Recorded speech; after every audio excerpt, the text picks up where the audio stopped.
I thought that was a very unique pick.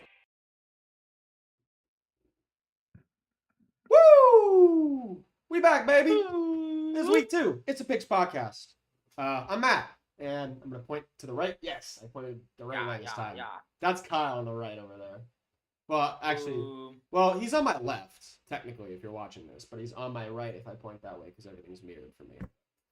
Kyle, how you doing? I'm doing great. Sorry, I have a little drink. I'm having a little hoopty. I needed a little. Well, there's two parts of this, right? So I have a bunch of alcohol taking up my fridge because I don't have a mini fridge because I'm poor. And then you gotta invest in it. They're pretty cheap. I need to. I know I need to. I can pick one up for like $20, $30. I really should. And then especially you maybe get one from Facebook Marketplace. Correct. So they're taking up a bunch of room in my fridge, but also I needed something to like. I didn't have any soda, so I needed a little sugar. Keep going. That's fair. I'm drinking a lemonade. There you go. You're doing the responsible version. You're out here trying to get us a sponsor. I'm out here trying to Minute Maid. Yeah. Alcohol is a big part of sports. Anyway, we had a long week of football.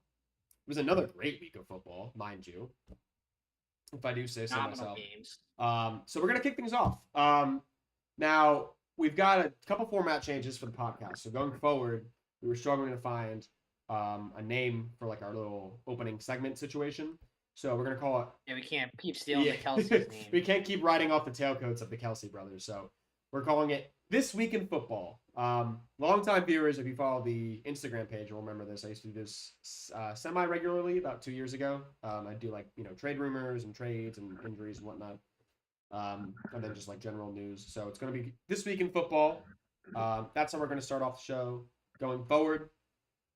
So let's talk about what happened this week in football. Non-game related, of course. We're going to break down the games as we always do. But this week in football, the NFL announced there will be no discipline for Lamar Jackson for shoving the fan back into his seat against Buffalo in week 1. As it should be. Good decision. We've got a ton of injuries, unfortunately. And if you're watching, you can see whose jersey I'm wearing. And you'll know that I was very adamant about this individual heading into this year. And yeah, he was your MVP, and you had him in the AFC Championship game. I know. Cooked. And now I got Jake Browning to root for. But Joe Burrow suffered a severe turf toe injury. He will require surgery, and he could miss up to 3 months. So he's basically out the whole year. So I'm wearing basically the year. I'm wearing number 9 in solidarity because I probably won't be wearing this jersey at any point after this week. So Joe, get better. If you're not busy, you're not rehabbing. Glad to have you on the show. A lot of quarterbacks went down this week, actually. So I guess we could just all knock them out on one. We had Jaden Daniels, who's not ruled out for week 3, but his week 3 status is in jeopardy. He suffered a knee sprain on Thursday versus the Packers. You would mention this. I didn't really think it was that serious. I did. When I talked about the game. Yeah, he didn't look like himself, Jaden. I know. He was hobbling around a little bit, but he got. I know we haven't been getting our weekly Commanders facts because the Commanders have not been. Well, they looked really bad, which I think was more so the Packers look really good. Yeah. Especially with how good the Lions did this week. Yeah. Yeah. They we'll get into that game coming up in a little bit, but they look scary good. We got Brock Purdy out dealing with turf toe as well, but not as severe as old Joe Shiesty. So he actually missed this past week, and he's probably going to miss another week or 2, depending on how that rehab goes. Justin Fields had to leave early on Sunday with a concussion, so it'll now be the Tyrod Taylor show coming up. J.J. McCarthy is going to be out 2 to 4 weeks with an ankle sprain. And I feel like I'm missing somebody. Purdy, Daniels, Joe Burrow, Justin Fields. Daniels, Joe Burrow, I got them all. McCarthy. I got them all. All the quarterbacks anyway. That Thursday game, man, there were a lot of injuries. So we had Jaden Daniels go out. Early in the game, we had Jaden Reed break his collarbone. on a really that was tough to watch. That's a tough injury. I've seen that happen before. Yeah, it's real time. That's tough. Oh yeah, I did too. But he's better now. We can laugh about it. To be fair, yeah. They did. He was back in a month in a football game. Correct. It wasn't a professional setting. Correct. But he was back in a month. Yeah, nobody wanted to touch him. Austin Eckler towards Achilles in that game as well. So you'll be seeing a lot of Bill stock on the rise. Yeah, Bill, man. We've got Aaron Jones headed to the IR with a hamstring injury. And the Bears cornerback Jalen Johnson is going to be out indefinitely with a groin injury. That's a big one. For a team that I would say struggled a little bit against Detroit on Sunday. That's going to be a tough injury. I only have one signing. I should. Oh, we also had Dietrich Wise. I completely forgot about Dietrich Wise is going to be out for the year. He tore his quad for the Commanders. That was another injury in that Thursday game. And then also Ed Oliver will likely miss multiple weeks. Buffalo defensive end with an ankle injury. So I think that's all the major injuries. I'm sure there's more. But can't keep it negative around here all the time. You gotta stress the positives. Like the Cowboys signing Jadeveon Clowney, who, I mean, you and I, we have it out for Jadeveon Clowney after the way. We're not a pro Jadeveon Clowney pod. Now that he's on the Cowboys, even more so. Jadeveon Clowney. Yeah, even more so. Ruined Carson Wentz's career, but Carson Wentz is back though. Carson Wentz is gonna be back, baby. Carson Wentz is back. Carson Wentz to Justin Jefferson, Matt. This is what we wanted all along. Back in April 2020. Could you imagine? This is what we wanted, and now we're getting it. Wow. 5 years later. Oh my God! I didn't even think about that, man. That's crazy. We're finally getting it. Our dreams came true. If we just believed hard enough. If we knew it, Matt. We knew Carson Wentz and JJ would be electric. We knew it all along. I feel like we kind of just manifested it, you know. Did, yeah. That's what we did. We just manifested it. So some good stuff that happened to me this week. I went 14-2 picking games, which is congratulations, phenomenal.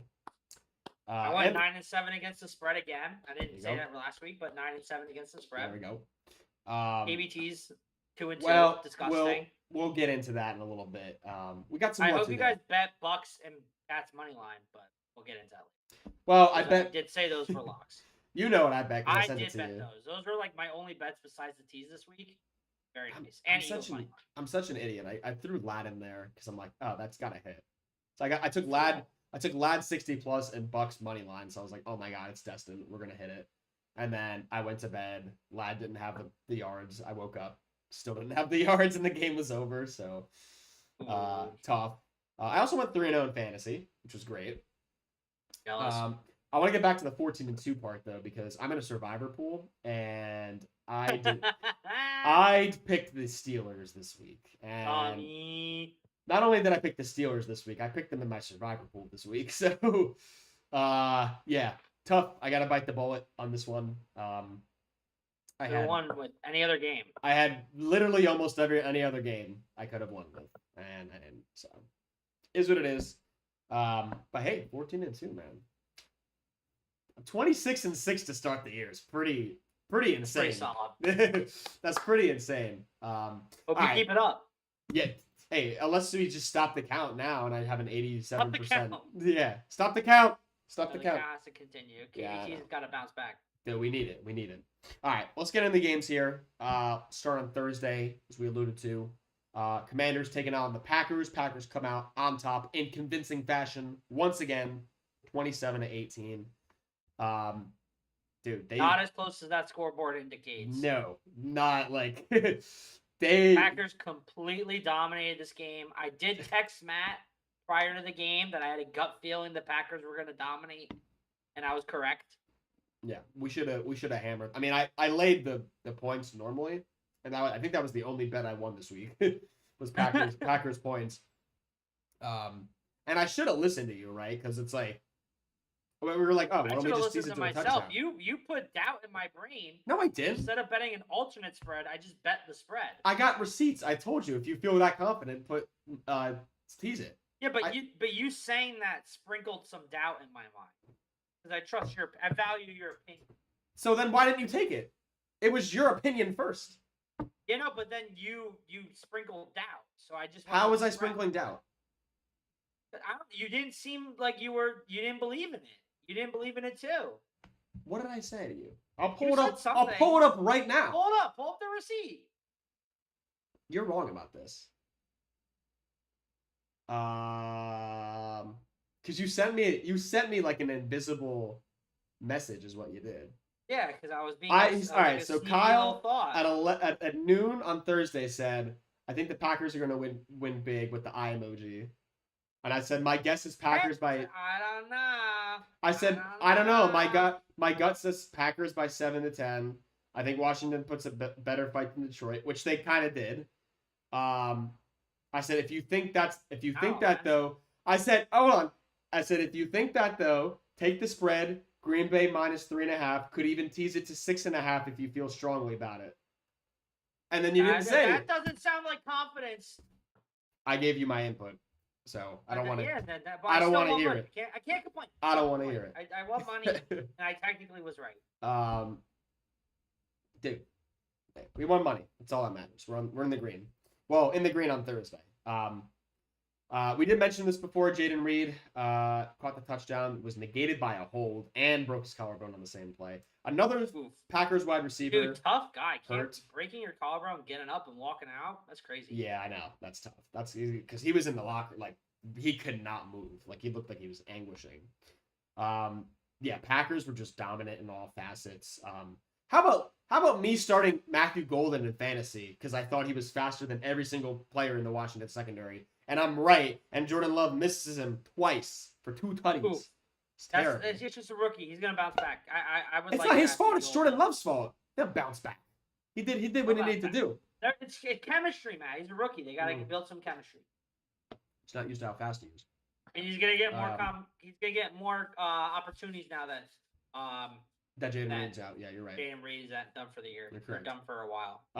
What do you think of Jordan Love week 2? I liked Jordan Love. Yeah, go ahead. I liked him. He played pretty solid. He wasn't afraid to throw it deep, which was very cool. He threw like to the Tucker Kraft, great yak guy. Looked like a beast out there. Tucker Kraft is just he's out. He's out. The Packers look really good, man. The defense, they play really solid. They get right to the ball. Like these teams like Washington and Detroit that rely on like the short game and like screens and stuff, they're just like built to beat that. Micah Parsons was kind of like that missing piece that they needed. Yeah. It's just like they have a guy now on the defensive line. Dude, it's just like they're really good. He was bullying Josh Connerly, the rookie. Did you see him break his ankles, bro? Yeah. He was playing like way too far outside to adjust for the edge speed, and Micah knew it and just took one step in outside and then just folded him. Just completely folded him. I just think the Packers, if you put a gun to my head right now, even as an Eagles fan, I think the Packers at this moment are the best team in the NFL. Yeah, I mean, it's hard to argue that. I mean, they definitely look like the best team in the NFL. You want to say that they're not on paper, I guess that's an argument, but like they passed the eye test. They absolutely. And they got the 27-year-old quarterback that they won the first Super Bowl with Brett Favre when he was 27. Yeah, I saw that. They won the first Super Bowl with Aaron Rodgers when he was 27. This is a magic number. Yeah. 2-7. The Packers. I mean the Commanders. I mean they held in there. 2-7. 2-7. Packers, or I keep saying Packers. Commanders held their own in this one. They did make it close towards the end. Mainly defensively, their offense. Yeah, they had. Good. I think it was more suffocation by the Packers defense, but their offense, they didn't get anything done until garbage time. Well, you see, the Packers tried to do the exact same thing they did in Week 1, right? Which was get a huge lead in the first half and then just kind of run the clock out. And Washington was like, "No, we're not having it. Like, you're not doing that to us." They had a couple tough breaks, and I know Noah Brown, there's one ball that went right through his hands. I believe they cut it to 7 either late in the third or early in the fourth quarter. But then the Packers just went right down the field again. They scored. They cut it to 7 at the top of the beginning of the fourth quarter. Yeah, Commanders. But basically, their possessions was 3 plays punt, 3 plays punt, 6 plays for 12 yards punt, field goal. missed field goal, and Oh, then yeah. missed field goal, punt, touchdown, turnover on downs, touchdown, downs. Yeah. End of game. Who was it that Matt Gay, right? It was a double doink, actually, I think that one. Yeah, well, he doinked back-to-back doinks. So double doink. There was Not consecutive double doinks like Cody Parkey. no. He double doinked on 2 kicks. Correct. There was one play that I thought was like kind of weird. Do you remember when the refs like held the clock until there was like they like held the ball and the Packers didn't get a reset and there was like 2 seconds left when they like moved out of the way and like they got to delay a game. And there was like no explanation from like Dean Blandino, whoever the rules analyst was, and it was like, I don't know, it was just like super weird. I'd never seen that before. Like they didn't get a reset. Like because I think the Commanders were subbing or something. There was some bullshit that happened this week, quite frankly. Yeah. With the officiating and just the general officiating this week, which we'll get into. But yeah, Packers dominate. They're 2-0. And yeah, I mean, I think I have to agree with you. They look like the best team in football right now. They look really good. All right, let's move on to Sunday. Let's start with the Rams and Titans. We'll get some of these games out of the way so we can get to the good stuff. Rams and Titans. Rams win easy, 33-19. It was close. Yeah, it was close early on. It was close early Rams on, but then the Rams kind of exploded. Yeah, Rams outscored the Titans 23-6 in the second half. Puka and Devontae were awesome again. Blake Corum got in the end zone for the first time in his career, which was awesome. He's eating into Kyron Williams' snap count. Yeah, I know, which was yeah. Well, he was hurt at some point, right? That's what I was hearing. He was hurt a little bit like his rookie year because if you recall during like drafts, like because Kyron Williams was doing like kickoffs during like I think early in the season or during the preseason. Yeah, I do remember that. Like, Blake Corum gonna take his job. That's what we heard. That's what I said. One of us might have mentioned that. Yeah, you might have mentioned that on the pod, but now it sounds like maybe you're late. I know I got him in Dynasty, Blake Corum. Yeah, that's a good pick. Yeah, I mean the Rams look good. The offensive line continues to be a really weak point for the Titans. Ward did get his first career touchdown pass, but the decision making is still a bit worrisome. But I mean, it's only his second game, so we take it with a grain of salt. Did you see the flip pass from Ward though? That is looking a little Mahomey there. A little Mahomey. Like that's a good pass. You know, I mean, as a Titans fan, all you really want to see is if Ward's the guy. Yeah, that was a guy pass. Yeah, that was a guy pass. Did you see the Puka Nacua like first touchdown run? Maybe. That was like one of the few plays I caught from this game. I might have been on the golf course. Insane! It was what a phenomenal play call. I thought that it was handed to the back. The back was gonna get blown up, but it was actually handed to Nacua, and he like broke through all the blockers and the defensive players and ran like 40 yards to the house. If I were starting a team, play. If I were starting a team and I had my choice of like 2 wide receivers, I think Puka might be one of them. Like Puka's he can really do good. He can do so much. Like he doesn't. The problem is he's like made it. You could argue he's made it glasses. He's had a lot of. He's got a lot of injuries, but he plays through them. You just got to see how long that's going to last.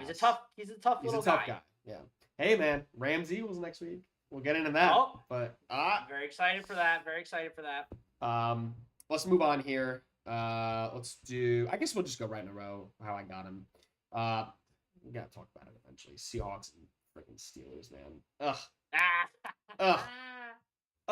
I don't know why. Because what did you like? I want to know your thought process for freaking the Steelers. Okay. Because I was that confident in Seattle.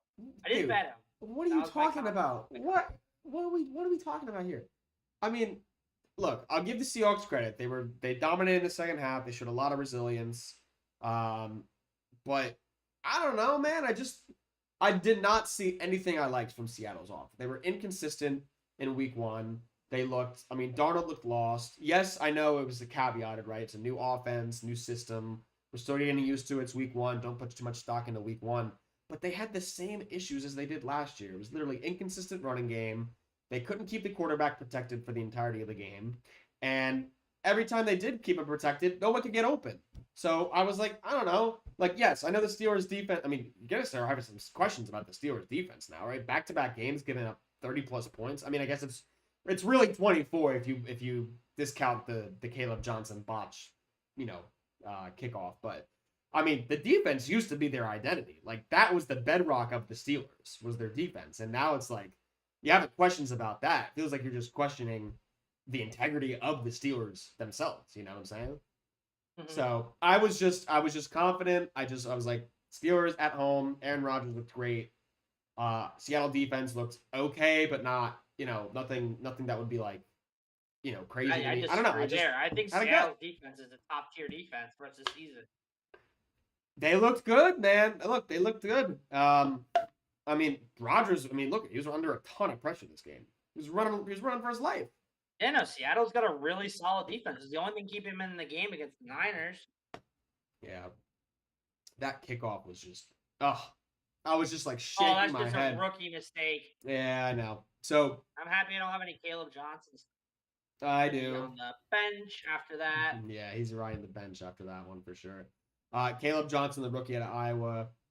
The ball landed in the landing zone, which it's a new rule, right? So it's a kickoff, right? So it's a live ball, which I completely forgot about in the moment. And I'm like, he didn't touch it. And then I'm like, it's a live ball. The impetus carried it. And then I just realized, I was like, it's not a kickoff, or it's not a punt. It's a kickoff. The ball's live. So I'm like, all right, well, there goes any argument I ever had. Did not field the ball after it landed in the landing zone. He let it roll into the end zone. The Titans fell on it. The Titans fell on it. The Seahawks fell on it, and that means that's a touchdown for Seattle. Among other mistakes, I think Rodgers threw a couple ducks. He got picked off a couple times. I don't know. The one was Calvin Harris's fault. Yeah. That's tough. It. Jaylen Warren had an awesome game. He had that hurdle, and he had that long run. Jaylen Warren looked really good. He looked really good. Again, as I said, Caleb Johnson, fancy owners. Honestly, you can probably release him. Yeah, probably at this point. If you don't have the bench space, you're 0-2, get him out of here. Yeah. Jason, like I said, continues to be awesome. Metcalf did score against his former team. He only had 3 catches for 20 yards, though, but did score. So it was a big bounce back game for Kenneth Walker, though, wasn't it? He had a excellent. Pissed off I traded him. You're out here making trades in week 1 fantasy. It's crazy. Yeah, I don't know about all that, but all right. Take us to New York, Kyle. I'm gonna. One more thing on Steelers. Oh yeah, go ahead. I think part of why the KBTs failed, and gosh, I lost you. I lost them. Hold on, we're losing you, Kyle. I'm gonna try getting him back. Sorry, Spotify viewers. I've lost him. I think we can still hear you. We're trying to get him back. Hear you. Oh. Are we back? Yeah, no, you were never lost on the podcast, but I know I couldn't hear you. I apologize to the I couldn't hear you. But go ahead, finish the thought. Anyway, as I was gonna say, I think this is also part of the reason why. Well, I guess we're going to get to that game next. But the Steelers' defense, I think the notion that Steelers always have good defense, I think is bad. I think the Steelers' defense is bad. It's kind of fabricated. And I think it ruined the KBTs this week. Notwithstanding the fact that I got the over wrong, but the defense is bad, as we learned. If we want to go to MetLife for our next game. Correct. All right, take us to New York. I'm gonna grab a drink real quick. The one that doesn't have Russell Wilson. The one that doesn't have Russell Wilson. So we're at MetLife. Jets are gonna jet. Justin Fields gets a concussion even before the concussion. 3 for 11 passing. That is just absolutely atrocious. Wait, is that what he finished? Bills. Did I hear that right? He finished for 3 for 11 for 37 yards. Wait, I did not know about that. It was bad. What? The Jets look bad. Bills defense looked good. Oh my wrong. Which I guess just means the Ravens are really good. Yeah, right. Crazy. By consequence. He actually finished 6th, the AFC East. Oh my God! No, Kyle, it was worse. It was 27 yards. 27. I sold him. He finished sixth in the AFC East for passing behind Tua, Drake May, Josh Allen, Mitchell Trubisky, Oh my. and Tyrod Taylor. Oh my. Oh my. Oh yeah. I mean the Bills. Yeah, Jets. The Bills dominated every facet. Really should. And by the transitive properties, Steelers could be bad. Oh yeah, wait, you're right. Yeah, because Steelers could be bad. We're gonna have to let the rest of the season play out, but by the transitive property, you might be right. By the transitive property, Steelers are bad. Yeah. Bills are good. James Cook. Dude, James Cook. Shutting everybody up that's worried about touchdown regression. Oh my gosh. He had that two touchdowns. Remember the one where he broke like 6 tackles? That was oh my god. Asinine. That was crazy. Absolutely crazy. Yeah. I mean, the Bills dominated every facet of this game. They shut down the run early, and they never let Justin Fields do literally anything before he got concussed, that is. Josh Allen didn't exactly let up the box score, but he did everything. Didn't need to. He got a bloody nose, though. He did get a bloody nose. I did see that.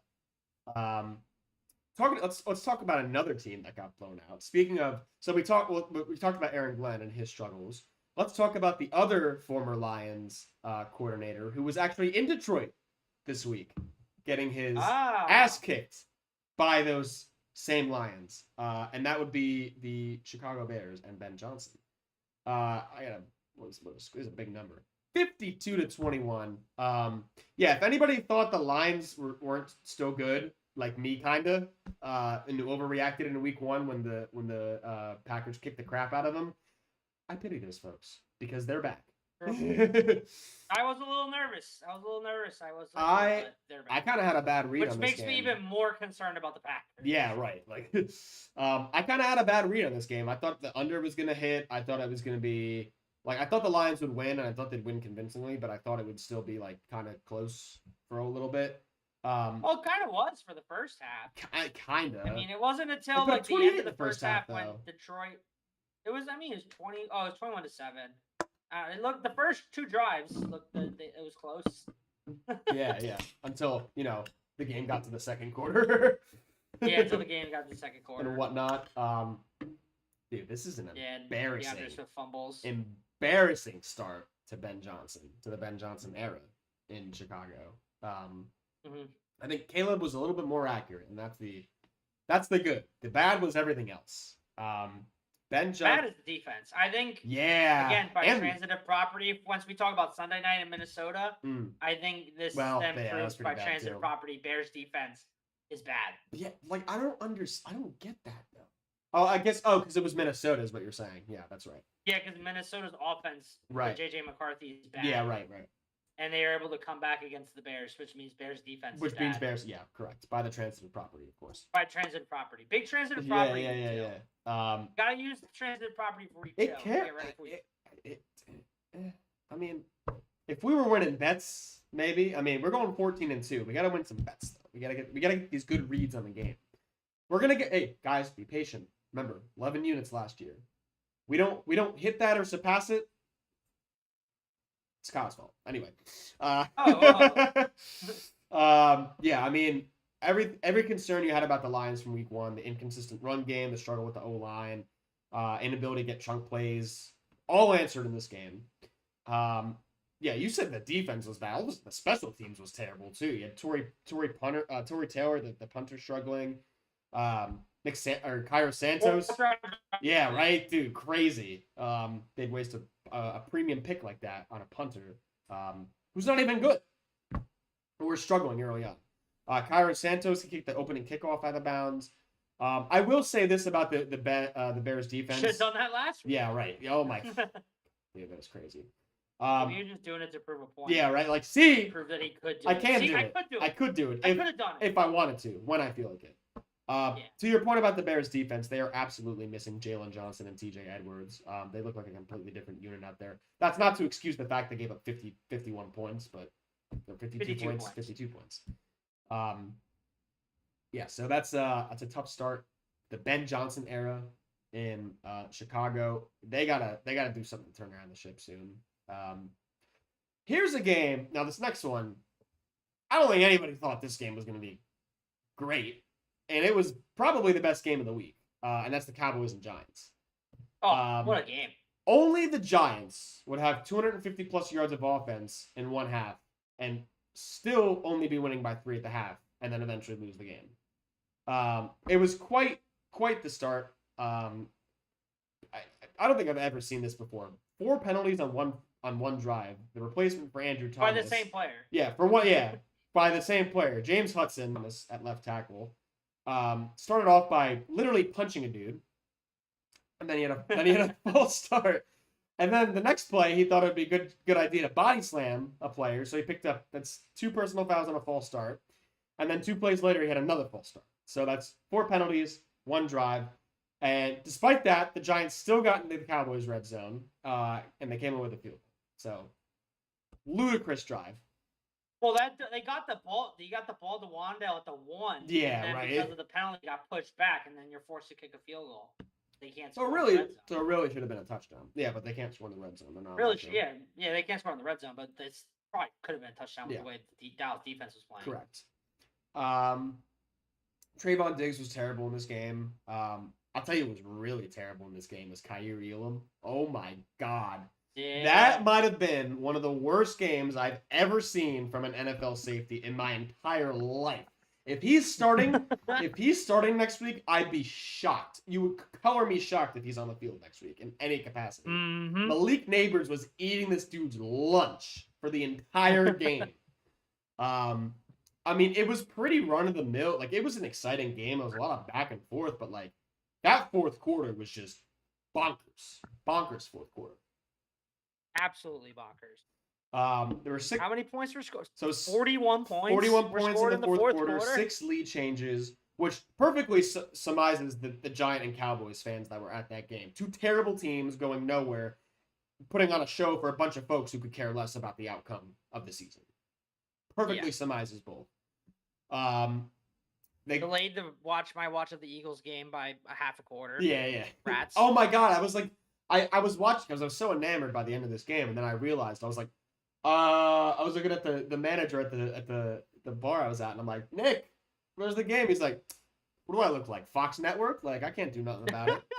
So yeah, I missed like the first 5 minutes of the Eagles game, thanks to the Giants and Cowboys. I mean, it was kind of worth it in the end because the Eagles won, and it was a great finish to the game. So yeah, 6 lead changes, 41 points. Malik Neighbors had 2 touchdowns in that quarter.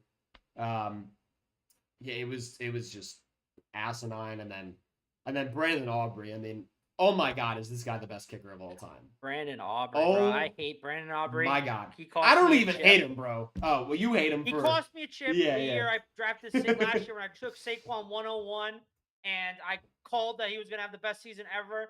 And of course, he scores 30 points in the divisional round against the Bucks. He got me 23 this week, baby. And I lost by a point. I have him in 2 out of 3 leagues this year. I'm so anti-kickers now in fantasy because of that game.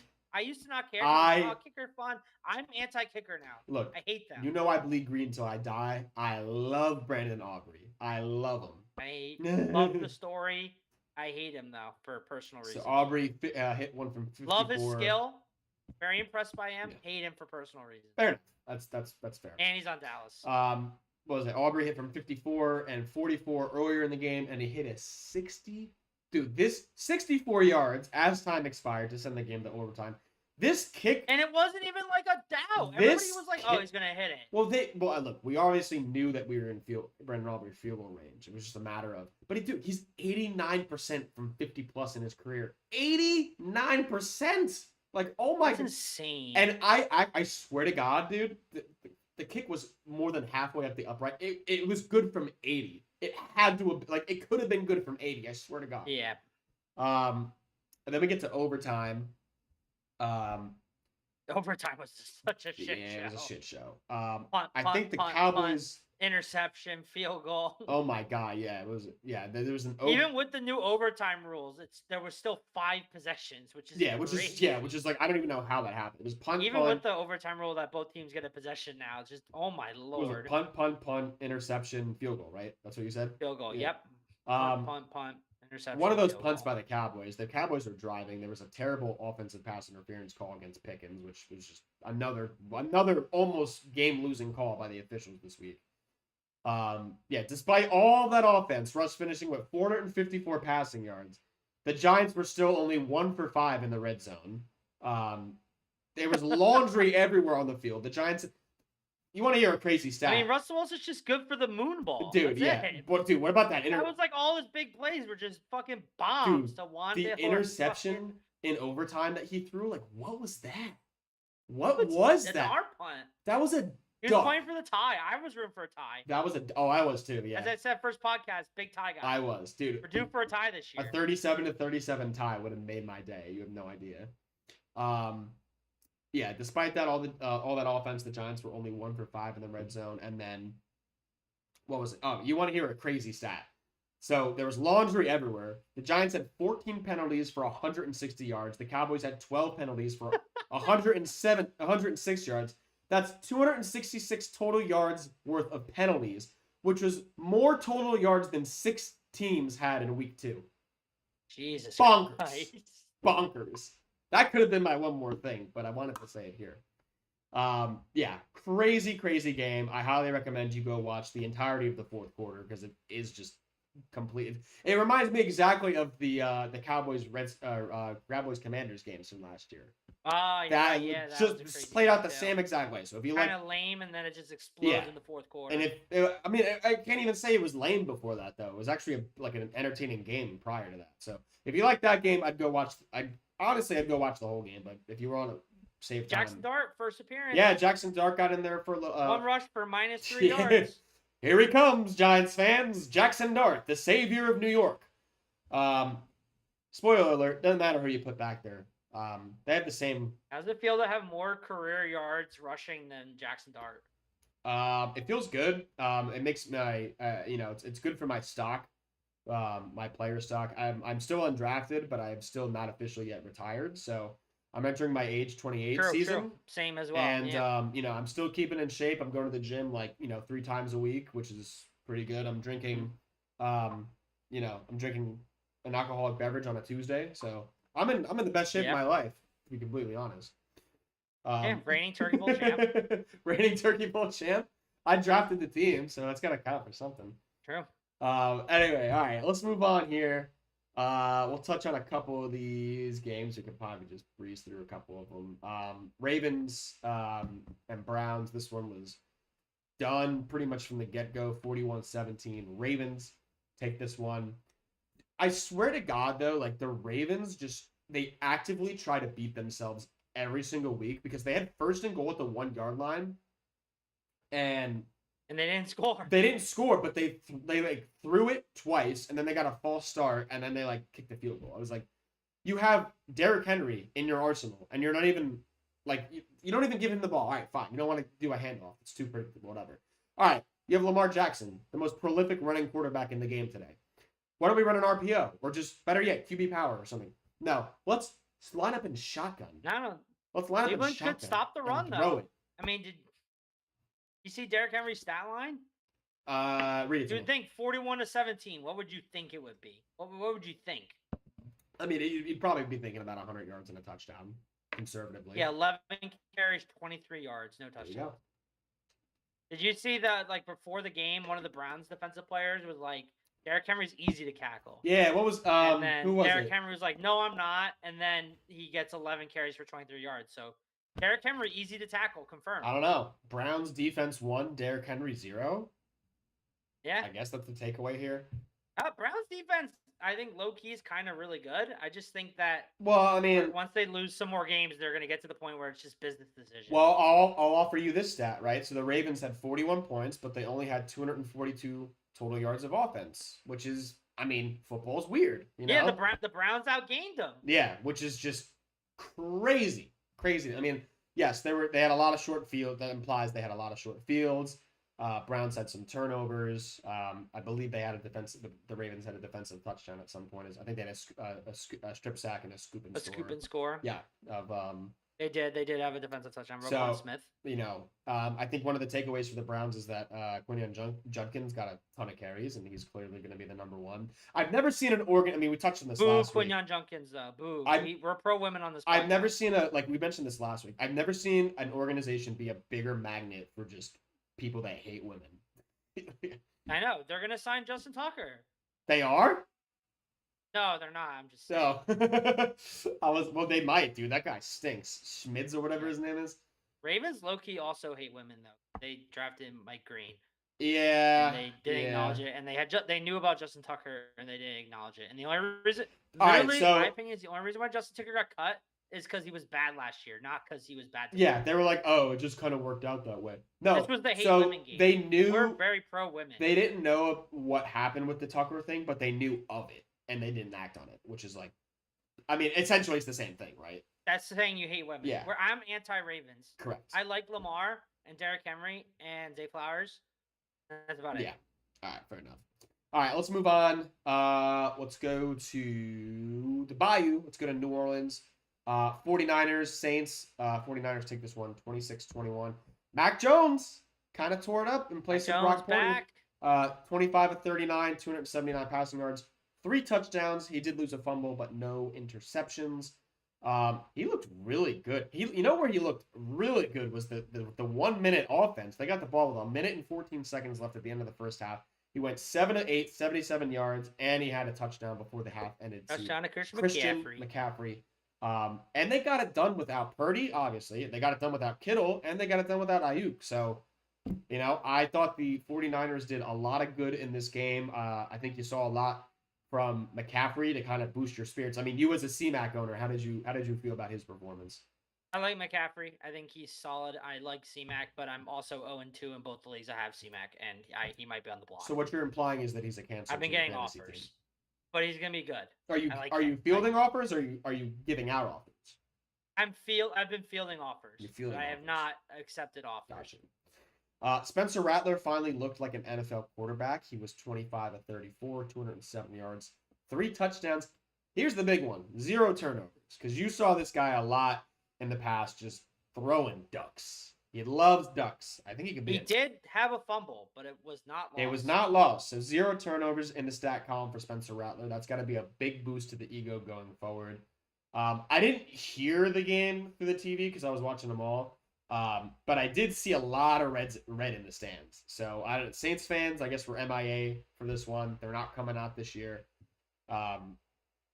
I don't know. Saints are a little feisty. They've been proving me. I don't know. I feel they've been competitive in both these games. To your point, they have. I mean, overall, I just don't think they have the talent. Like, I'm not a big Spencer Rattler guy, but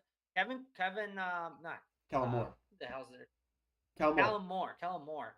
He's been coaching his ass off with his limited talent. I just think that they don't really have the personnel right now. This is kind of like eat your vegetables year with the cap.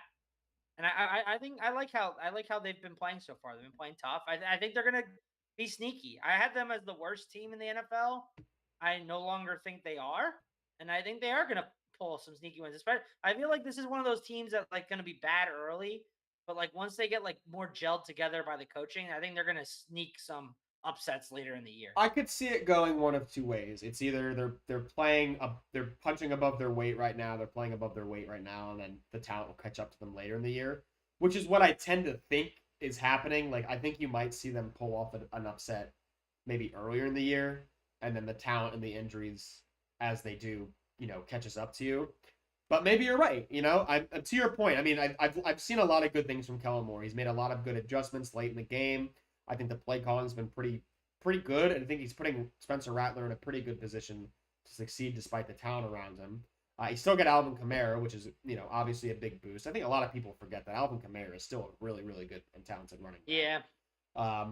But yeah, I mean, we'll see how it plays out. I tend to think the talent's actually gonna catch up to them a little bit. They might get their ass kicked a little bit later in the year. They definitely have a tough schedule now. Like their next two games, Seattle, and at Buffalo. But then they host the Giants, they host the Patriots, they go to the Bears. They some can winnable games. Win a couple games right there. Yeah. 49ers go to 2-0. How about the NFC West, man? 7-1 through 2 weeks of play. Who saw that coming? I did not. I don't know. I did not. I did not see that coming. One of those people. But I did like the Cardinals, though. Yeah, you did like the Cardinals. We'll get to the Cardinals in a little bit here. But right now, let's go to Mia. Let's go to Miami. The Patriots and the Dolphins. This one was awesome. I love this game. Oh, another great game. 33-27, Patriots come out on top. First win for Mike Vrabel as a head coach, and the Patriots' first win in Miami since 2019, which I think was probably why. Tua lost to the Patriots. Yeah, I think this was probably why the Dolphins were favored now in retrospect, just because of where the game was located. But I think that's such bullshit. Like, because if you look, they have such an advantage there though, because the visiting team is in the sunlight, especially yeah, early in the I guess year. that matters. I guess that matters. I mean, I'd have to look. It does. I don't know if that's just a Patriots thing or an AFC East thing or what. I'd have to look at the numbers, but I'll tell you. In general, Miami does well early in the year. Well, not this year. Yeah, not this year. Not this year. Let's talk about the Patriots first. I mean, Drake May looked phenomenal. He was 19 of 23, 230 yards, 2 touchdowns. I'll tell you, looked really good though was Ramondre Stevenson, who really, really took a hold of the Patriots' backfield in this one. He outcarried Travion Henderson, 11 carries to 3. Also added 5 catches for 88 yards and a tutty. He played really well, yeah. Extremely well. They did struggle a little bit with the special teams. No, he didn't have a touchdown. What are you talking about? He has a touchdown. I thought Ramondre scored. He did not score. Are my sources in the stats? Incorrect. Your sources are incorrect. My sources. Matt Collins, Keyshawn Booty, and Drake May scored. Yo, is it Booty or Booty? They were saying Booty. Kevin Harlan was saying Booty. I like Booty better. I like him. If he's still available on waivers, he probably isn't if you're in a competitive league. Keyshawn Booty. Solid guy. Should have been a first-round pick, but I think he fell due to injuries. First round pick. Yeah, right. Oh, you're saying in the actual draft. There was talks of it in the actual draft. Yeah, okay. I was going to say. I was like. In the actual draft. In the actual NFL draft. I was like, you're playing in a fantasy league where Keyshawn Booty's going in the first round. I want to play in that league. Sounds like fun. Yeah, I mean, he was he scored. He had the 1 catch. Yeah, I mean, this game was awesome. You know, I gotta give Miami some credit. They were down 14-0 early, and I was like, oh, here they go. We're right. You know, they're gonna stink. And they ended up taking the lead in the third quarter, which I did not expect. But the Patriots came back. They took the lead in the late in the third, 23-20. And then in the fourth quarter, something happened that I don't think I've ever seen before. So the Dolphins get a stop. They force a punt. And Malik Washington was unbelievable on the punt return. Takes it back for the touchdown. You know, he ran into traffic, never slowed down. He stayed balanced, dodged a tackle. And listen to the broadcast. They're like, oh, Bryce Behringer. It was the Patriots punter. They're like, oh, not a good punt. Left it up.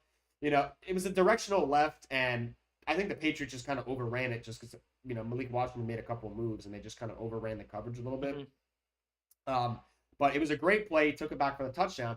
And then on the ensuing kickoff, Antonio Gibson ran right through the 2-man wedge, perfect, and then takes it back for a touchdown. Never seen that in back-to-back plays. Punt return, and then a kickoff return. And a kickoff return. Don't think I've ever seen That's crazy.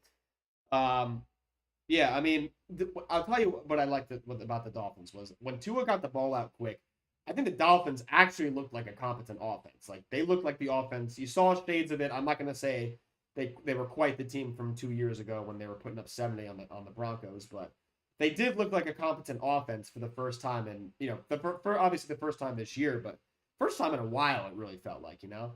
Mm-hmm. So I think this is another transitive property game. It's here. I love this. This is the theme I think it's the Patriots defense is bad.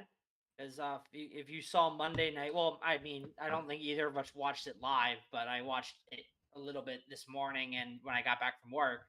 But the Raiders looked bad on Monday night against the Chargers. I watched the Raiders look good against the Patriots. But they were good against the Patriots. So transitive property, Patriots defense is not good. I mean, because Miami did not look good against the Colts. So and honestly, at points this game they didn't look good. Tua's interception at the end of the fourth that like kind of sealed the win for the Patriots. Comical. Yeah, that was bad. They were right to the open of the line. Yeah, that was. I mean, I was like, who returned the ball over? When the Pats were up 14-0, I was just waiting for that to happen, and it never did. And then it finally happened. I mean, they were up 12-0 because they missed 2 extra points. Yeah, Anthony Borregales or whatever his name. Man's got to step it up. 2 missed PATs. He did make a 53-yard field goal, but like can't be missing PATs. Much less 2 of them. I said, as we said at the KBTs, I was really confident in New England because Miami, they had their players only meeting last week after week 1. Yeah, that's not crazy. A good sign. That's the press conferences after this game, Miami's falling apart. But anyways, I was saying I was really confident in New England. But we took them straight, right? Them as my survive. I bet them straight up. which I put a decent chunk. I put about 2 units on There it. we go. And then I was gonna pick them for Survivor Pool. I was like, when else am I gonna pick the Patriots? Yeah. Miami sucks. But the fact that Miami was favored scared me enough that I pivoted at the last minute. And then when the Patriots were up 12-0, I was like, God damn it, I should have picked the Pats. And then all of a sudden I look, Miami's leading, and I'm like, oh my God, thank God I didn't pick the Pats. But now my money's in danger. It was not? It was a wild fourth. It was a wild fourth quarter. Great finish.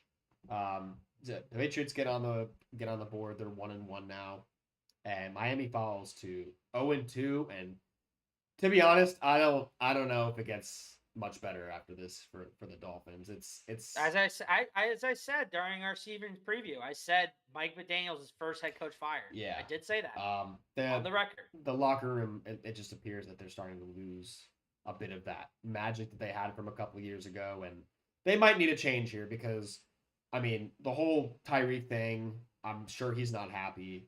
He did get his first catch. He did get over 30 yards yeah. and over a year. Which is just crazy. Over 2 years, I think. Which is crazy. Crazy.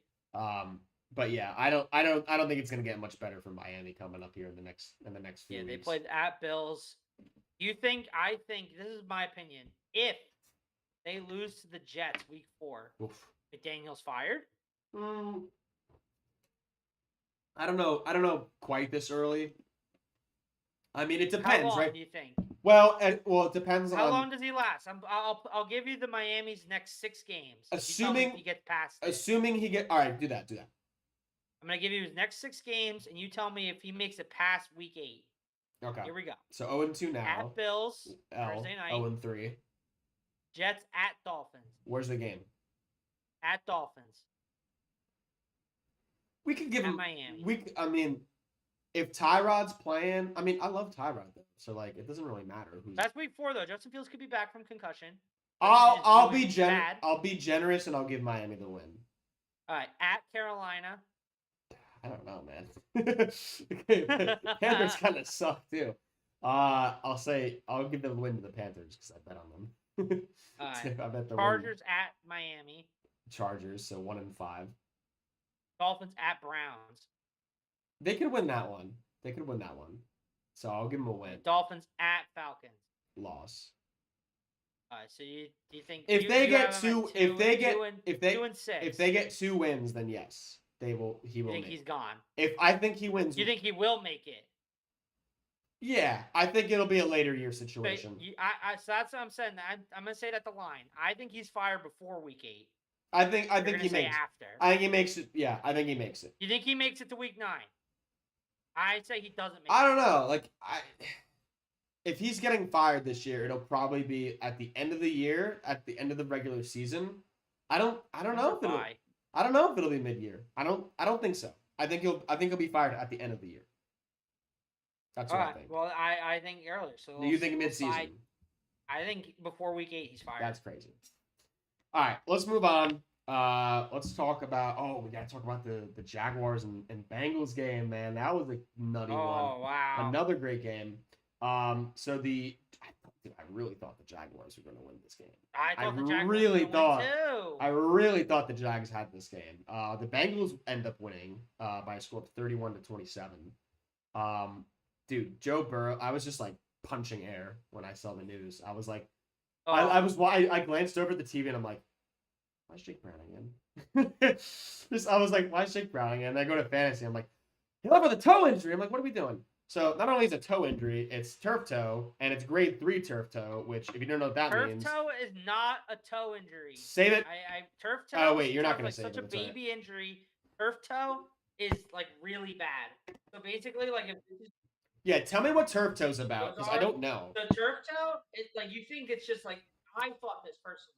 The way it's called, I thought it was like a really bad toe got stubbed. That's what I thought. I thought it was like a really bad like stubbed toe that gets infected from the turf. Absolutely incorrect. Oh, if your hand, I don't want to bring my foot up because it's kind of gross. But like if this is your toes and like your digits here are your toes. Yeah. So basically means that like the joint where your toes meet your foot basically broke. Oh. Like snap? So like kind of like where you're like if you imagine like my hand is like my fingers are my toes. Okay. It's like if your fingers got bent this much Right. that the joint here Like is snaps? torn. Yeah. Or like the That's what ligament or the cervical is. bone? Yeah, the ligament. Oh, the ligament ligament. it tears. Oh, ow. So basically, there's 3 degrees of it. Like grade 1, which I think is what Purdy has. Yeah. Extremely painful, but like you don't need surgery. Tier 3, which is what Burrow Grade has, 3, you're right. is you require surgery. No one's ever came back from that in season before, and it's extremely. So he's the fact done. that he was able to walk off the field is Yeah. incredible. Like he's done. More or I less. mean- they're just saying that to keep playoff hope alive. I'd be shocked if he's back this You year. got a lot of people blaming the offensive line of the Bengals for this injury too, and it's like I don't know who's more to blame. Is it just Burrow not being able to stay healthy and it's just unlucky, or is it? No, it's the offensive line. I think it is. It's the meme. It's the Penny Sewell Jamar Chase meme. I think it is the when O line. Chase was drafted. Yeah, I think it is the O line. Like it's either Joe Burrow throwing it deep to anybody, or Joe Burrow dying for our sins on being- the cross. dying, not throwing to Chase, who's not able to catch Yeah, it. literally. died. Jake Browning came in relief. He struggled, 3 interceptions, but when it mattered most, he was there. And I think the reason we're saying that the Jags should have won, right, is because I just feel like they had so many missed opportunities in this game. I mean, they forced 3 turnovers, and if you exclude the Bengals' final game-winning 92-yard drive, they put up almost 150 yards more offense than they did. So, Yeah. you know, I especially thought the game was over when, so the Jags are up 27-24.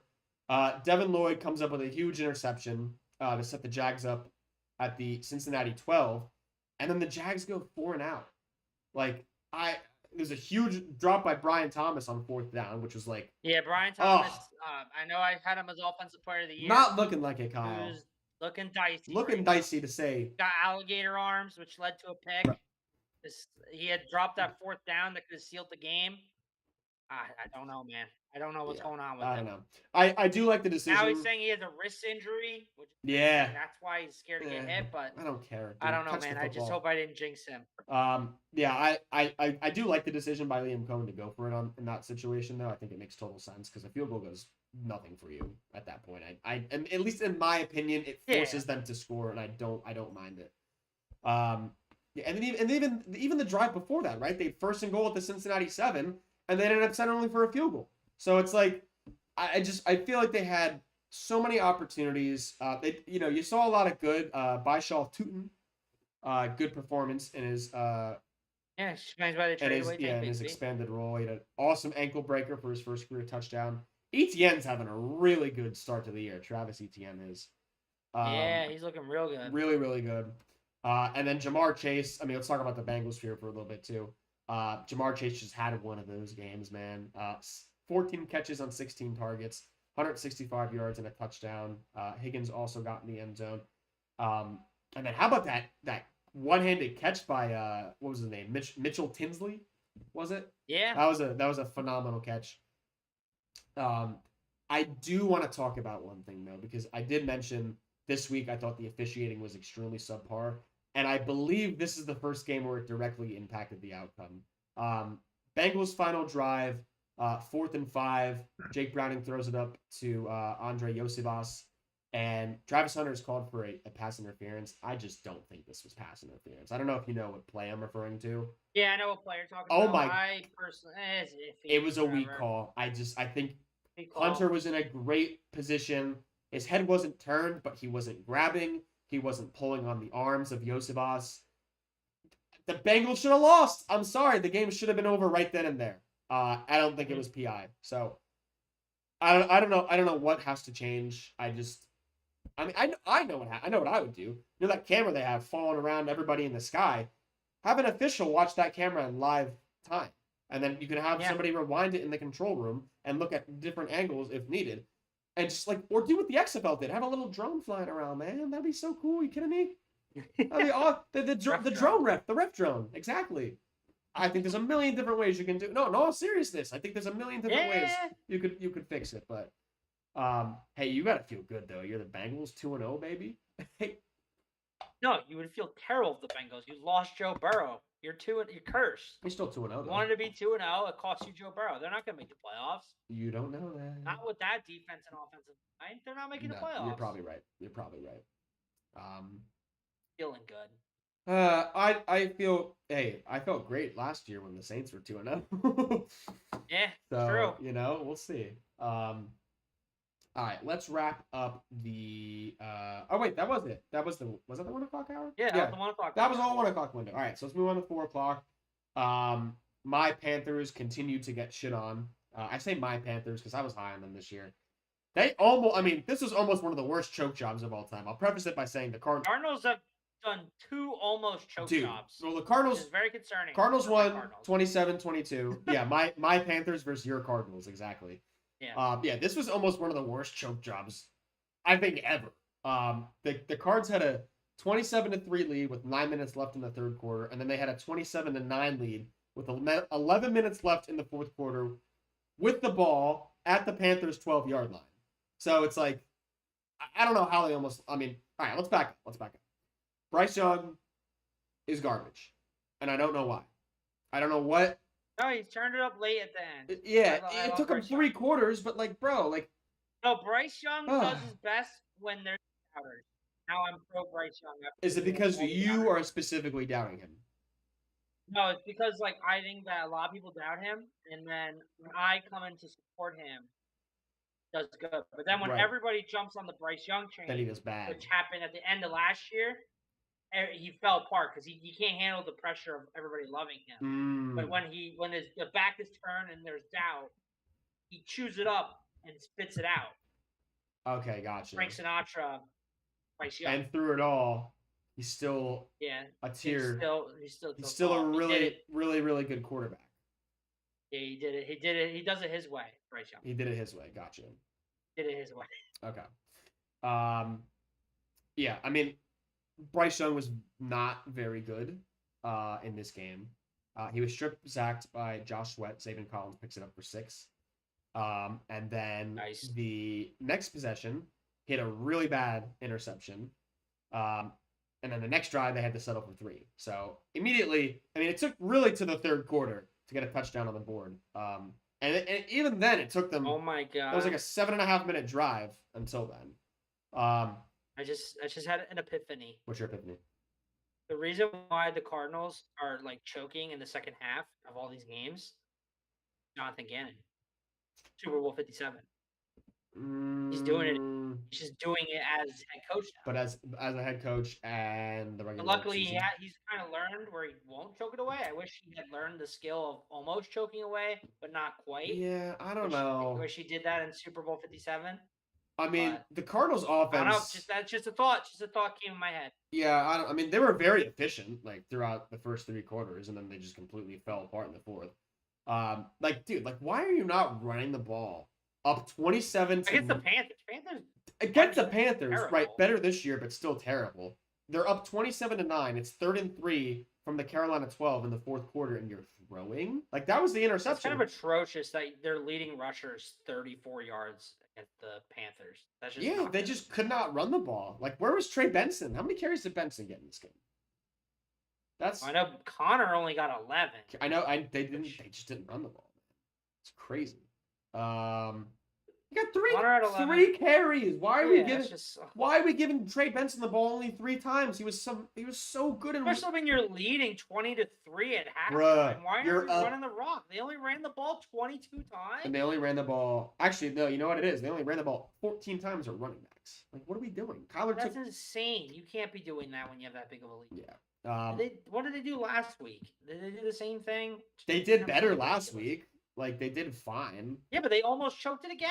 Honestly, last week was even closer to choking. No, this was worse. Saints were in the red This was worse because there was 27-9, 3rd and 3 from the Carolina 12. They threw an interception, and that really just jump-started the Panthers' almost comeback. They recovered an onside kick, which is impossible nowadays.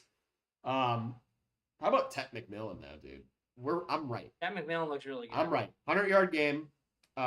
See the one-handed catch he had, and he was out of bounds because Bryce Young led him a little bit too far.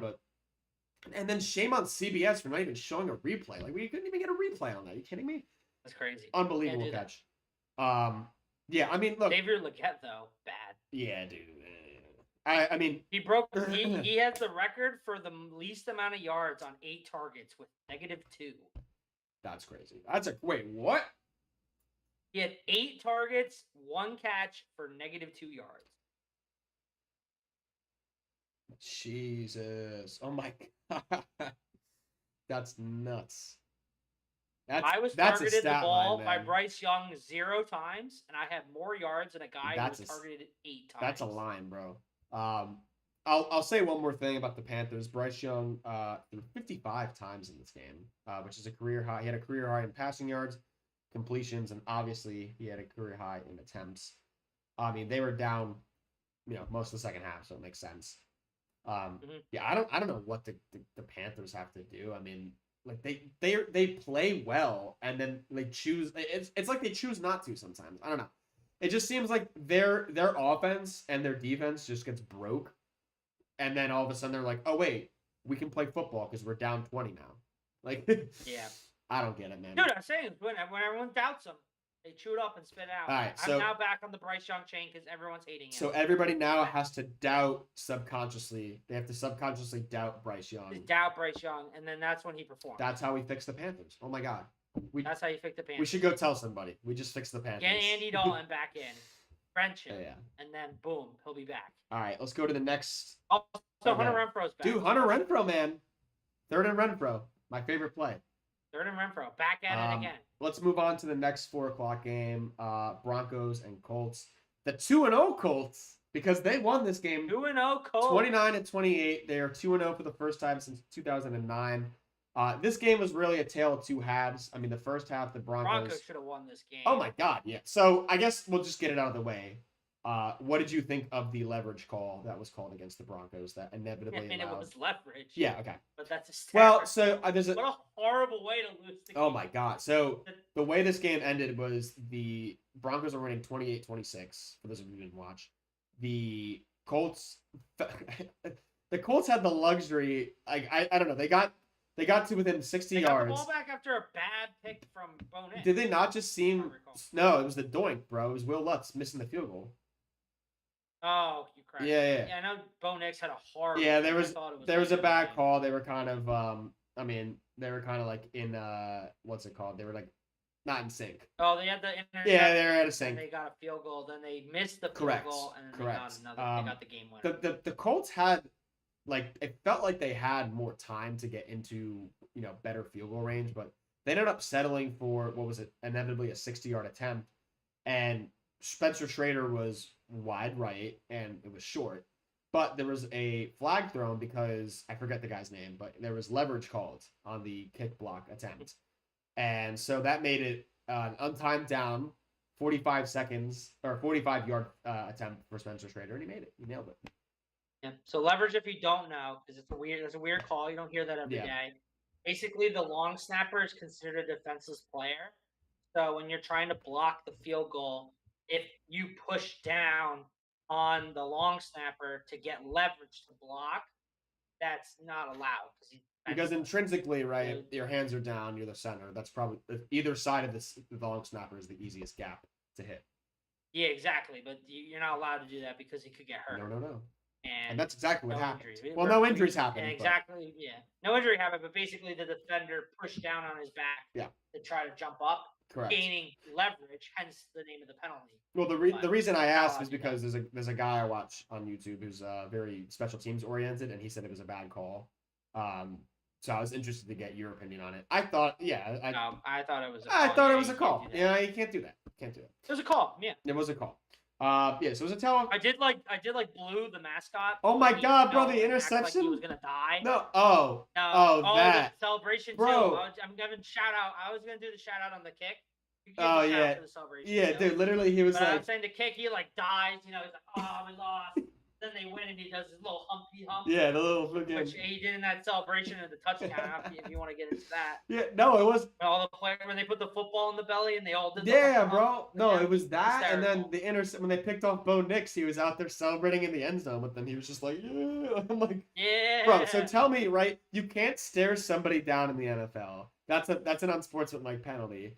You can't do that. You can't like flex or anything, But you can have the no fucking guns, mask. no You guns. can't. Yeah, you can't do the shoot 'em up. But you can have the fucking mascot in the end zone celebrating you doing the boobaloo or whatever he wants to do because he's the Kids mascot. love the mascot, man. I Kids love the don't. mascot. I don't understand. Like, Kids love mascots. Is that- This is a family-friendly game. is that not by So, definition That's excessive? allowed. It's not. Is that not No, by it's not, definition 'cause excessive? The kids love the mascot, That's such man. BS, We're bro. doing it for the kids. That's such We're doing it BS. for the kids. Oh my gosh. Yeah, the Broncos in the first half are fire.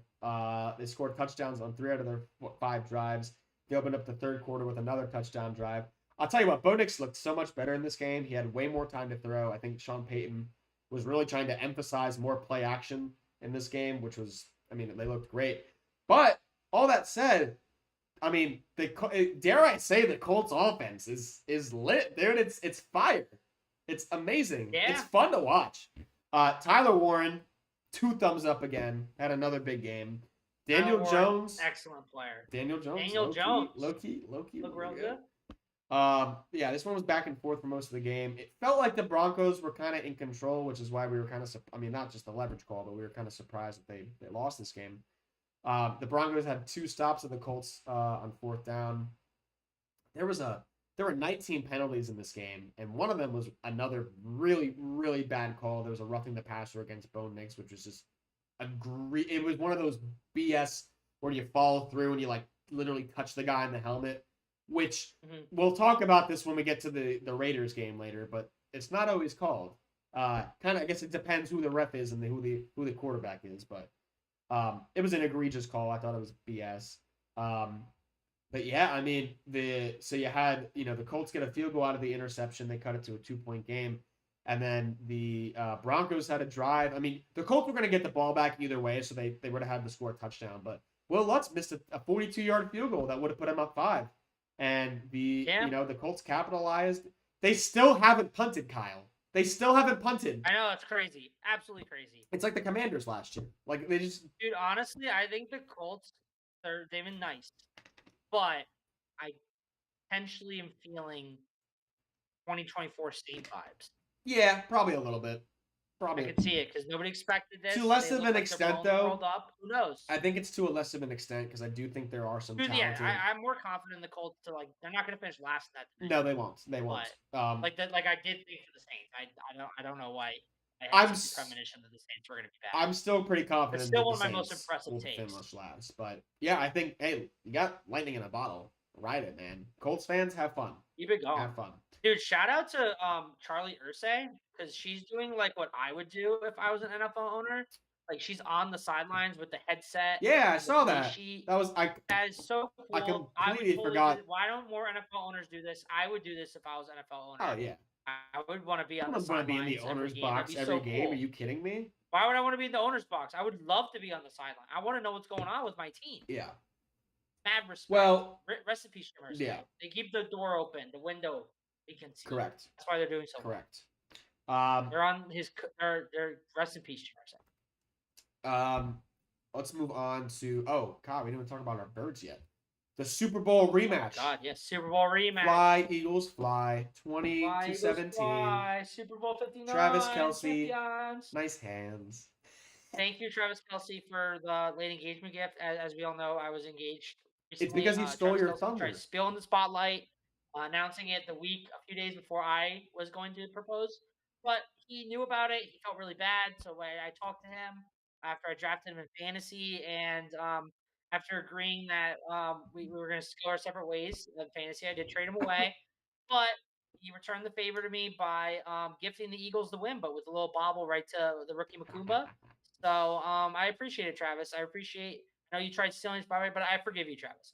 I forgive you, dude. Travis. He was being a tool on the field, bro, doing the freaking holding his nuts on the one play, which is a sick play, and he has a great stiff arm. And of all people, he got the Gene. Oh yeah, like he did have some nice. Oh yeah, he had some nice plays. I appreciate getting the ball back. I was also not a fan of him and other players wearing the free rice t-shirts. That's like that's not even bad taste. I mean, obviously, Rice is a good player. You want him back, but like a Dewey was admitted guilt. Like it could have killed someone. Yeah, don't speed. Not good. Not good. Um, You left the scene of a crime. the with Eagles speed. continue to win. Don't do that. They have won 18 out of their last 19 games, which is just incredible. The narrative around the Eagles is just crazy to me because it's like, oh, they're not flashy. They win in the most boring ways. Did you forget why the Eagles are good?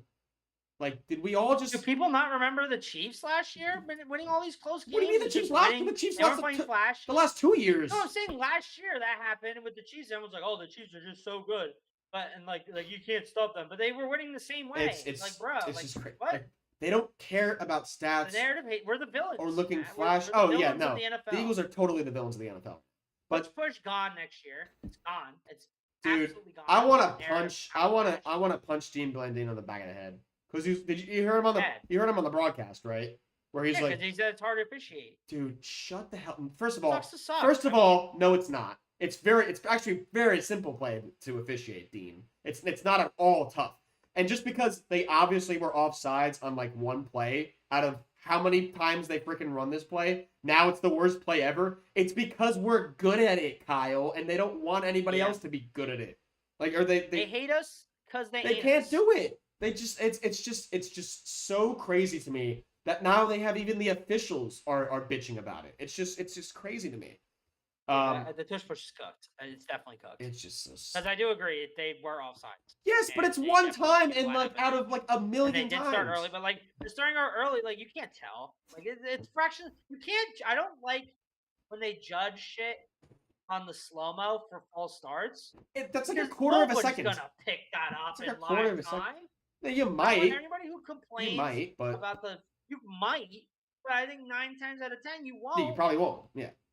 Yeah. Like you gotta judge it on real time. How about I hate that. How about the Chiefs getting away with holding on literally every play on that Mahomes touchdown run? It was just and they got that soft roughing the passer. Yeah, it was fucking barely grazed his head. You hear Mahomes going so bad. Yeah, and then that led to a touchdown. That was a third down. They were literally cheating out there. I don't care what anyone says. I know I'm being salty right now, and the Eagles fan in me is definitely showing a little bit of bias. But go watch the game objectively and tell me that the Chiefs weren't getting away with. They got away with at least 4 or 5 holdings, probably more. They definitely did. How about that virtual? Chiefs look bad though. They what? Chiefs look bad. Yeah, I mean, look, I think it's the same concerns that we had Eagles last week. Break Chiefs? Yeah, I think a little bit. I think they did a little. Yeah. I think now people like view the Chiefs like Chiefs had that aura, that aura. Yeah. Like even before the Super Bowl, like the Chiefs were favored, like for a little bit. I think the Eagles ended up being favored by right before kickoff, but it was like it was a pick 'em. And even on like objectively, my brain before the game, if you remember, was like legitimately like the Eagles are the better team. Like they're gonna win. I even bet Eagles alternate spread because I knew in my head, but my heart was like, it's Mahomes, the Chiefs. They have this aura; they can't be beat. Well, but I think now with the Eagles beat down in the Super Bowl shows that they're mortal, and I think the NFL has taken notice. Yeah, and I think that along with like the infighting going on right now, there's a lot of bickering, I think man. Part of it's also the injury. There's a lot of bickering though. They're 0-2. They're bickering. They look broken. I'll say this of the Chiefs. Mahomes is. He said it during the broadcast, but I want to see if you picked up on it. During the playoffs, Mahomes runs a lot, like scrambles, yeah, because like he's doing whatever he needs to win. I think they said on the broadcast like he's doing that a lot now, like in the game last week and in this game too. He was scrambling a lot, and I think they were asked before this game like, "Why are you scrambling a lot? Normally you don't do that." He's like, "I just feel like I have to." I think mainly because the injuries. Well, what did we say? What did we say last week? We said if the lack of an explosive running back has hurt the Chiefs, it's throw, or it's run, and then it's Mahomes has to be special on 3rd and 4th down for them to have any sort of. I think they did a little bit better with the run this week. They got downfield a little bit more on their blocks, so I think they opened up the running game a little bit more. But I'll tell you what, I'll say this of the Chiefs. The player of the game for the Eagles, in my opinion, wasn't a player. It was Vic Fangio. True. You got to give a bunch of credit to this guy. These guys are coached so well on the Eagles defense. He was confusing Mahomes pre-snap. He had Makuba shifting all up and down the entire night. He was throwing him all these different looks. And to be honest, Mahomes really struggled to pick up the blitz. I mean, you had Makuba coming right through and got to him one of those plays. And people might say of Makuba's interception, right? Oh, it's lucky Travis dropped it, right place, right time. Yeah, but he sort was of thing. in the position to make a play. He was in the right place for a reason, because that's where he needed to be. He needed to be in that position. And he's a good enough player that he got his hands up in time. He made a good play on the ball and he caught it. So I give Vic Fangio, I mean, as much as the players, obviously it comes down to how the players perform and how they execute, but I give Vic Fangio a ton of credit in this game. I'll say this about the Eagles, and I feel like this is why everyone's kind of like, oh, up in arms a little bit. The lack of play action is going to hurt the Eagles offense, and they need to change it, right? You need to find a way to get A.J. Brown and Devontae Smith involved a lot more in the offense than they've been. They ran smash at least 15 times in this game, and it's just the same run concepts over and over and over again. And you can get away with that because A, your O-line is top tier, and B, Saquon Barkley is the best running back in football. So you can get away with it to an extent, but you need, you go up against a really good coach. And not to say Spags isn't a good coach. He's a phenomenal defensive coordinator. But if you're going up in a playoff game or you're on the road and it's loud and you've got the crowd behind the opposing team, you got to switch it up. You have to, and you have to adjust. So I think it's growing pains for Kevin Patullo and the new Eagles offensive coordinator. I don't know what it is with the Eagles and in-house coordinators. They just never seem to pan out the way they hope to. I think you saw some good things from Patullo in week 1, but you got to start adapting a little bit more. I don't know what it in particular. I would just do more play action and just try to be a little less predictable with where you're running the ball. But I don't know. You just got to bring in some new concepts, new ideas, and but they win. Guy's a winner. Yeah, I think they're just playing really vanilla. They played with under Brian Johnson. I'm giving it a pass because they are winning. Hey, you beat the Chiefs in Arrowhead. I mean, come on. They beat their Chiefs at Arrowhead. You can't really complain about that. That's such a tough place to play. That's about as tough as it's going to get in the NFL. I'm excited. I'm going to Eagles Rams this weekend. Woo! Very excited. I hope that it's a good game. I hope to see some A.J. Brown, as I'm an A.J. Brown fantasy owner. But I think that the Eagles should bounce back offensively. I'm giving it a few weeks. If you remember last season, Eagles offense was a little iffy outside of the Brazil game, which I think was more just the field being crap and missing tackles. But I'm giving it to week 4 or 5 before I'm I'm really going to be concerned about we'll see. Last thing I'll say about this game, Chris Jones, shut your ass up. Hysterical. Yeah, the Eagles were kneeing the ball out. Chris you Jones, don't even have 100 yards. Which, by the way, in fact, he did have 100 yards. True. He did have 101 to be exact, actually. He said, we don't even have 100 yards. We won the fucking game. Shut your ass up. You're going to stat watch? Do it correctly. Oh, my God, yeah. All right, let's finish through these games because we're dragging a little bit here. I want to, have some time for the tease and wrapping up in week 3 and whatnot. Atlanta and Minnesota, we can touch on this one pretty briefly. That was the Sunday night game. The Falcons take this one easily, 22-9. Or no, 22-6 actually. Yeah. I mean, it was all Falcons in this one. 4 forced turnovers, 6 sacks on McCarthy. He ended up spraining his ankle. In the game. Out 2 to 4 weeks. Out 2 to 4 weeks. Oh, he have the baby bump because he just had his baby son. Yeah. You're right.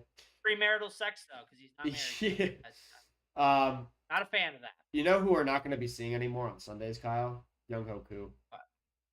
Yeah, no more Koo, man. John Parker Romo, 5 for 5, including a 54-yard field goal. Rest in peace, Young Ho Koo, New Jersey native. We love you. He's not dead, but his career's in jeopardy. His career's dead. I think the only thing that was really concerning for the Falcons was their performance in the red zone. 4 field goals, only 1 touchdown. Still got to figure that out. Minnesota's defense with Brian Flores is very creative and very tough. Yeah, that's true.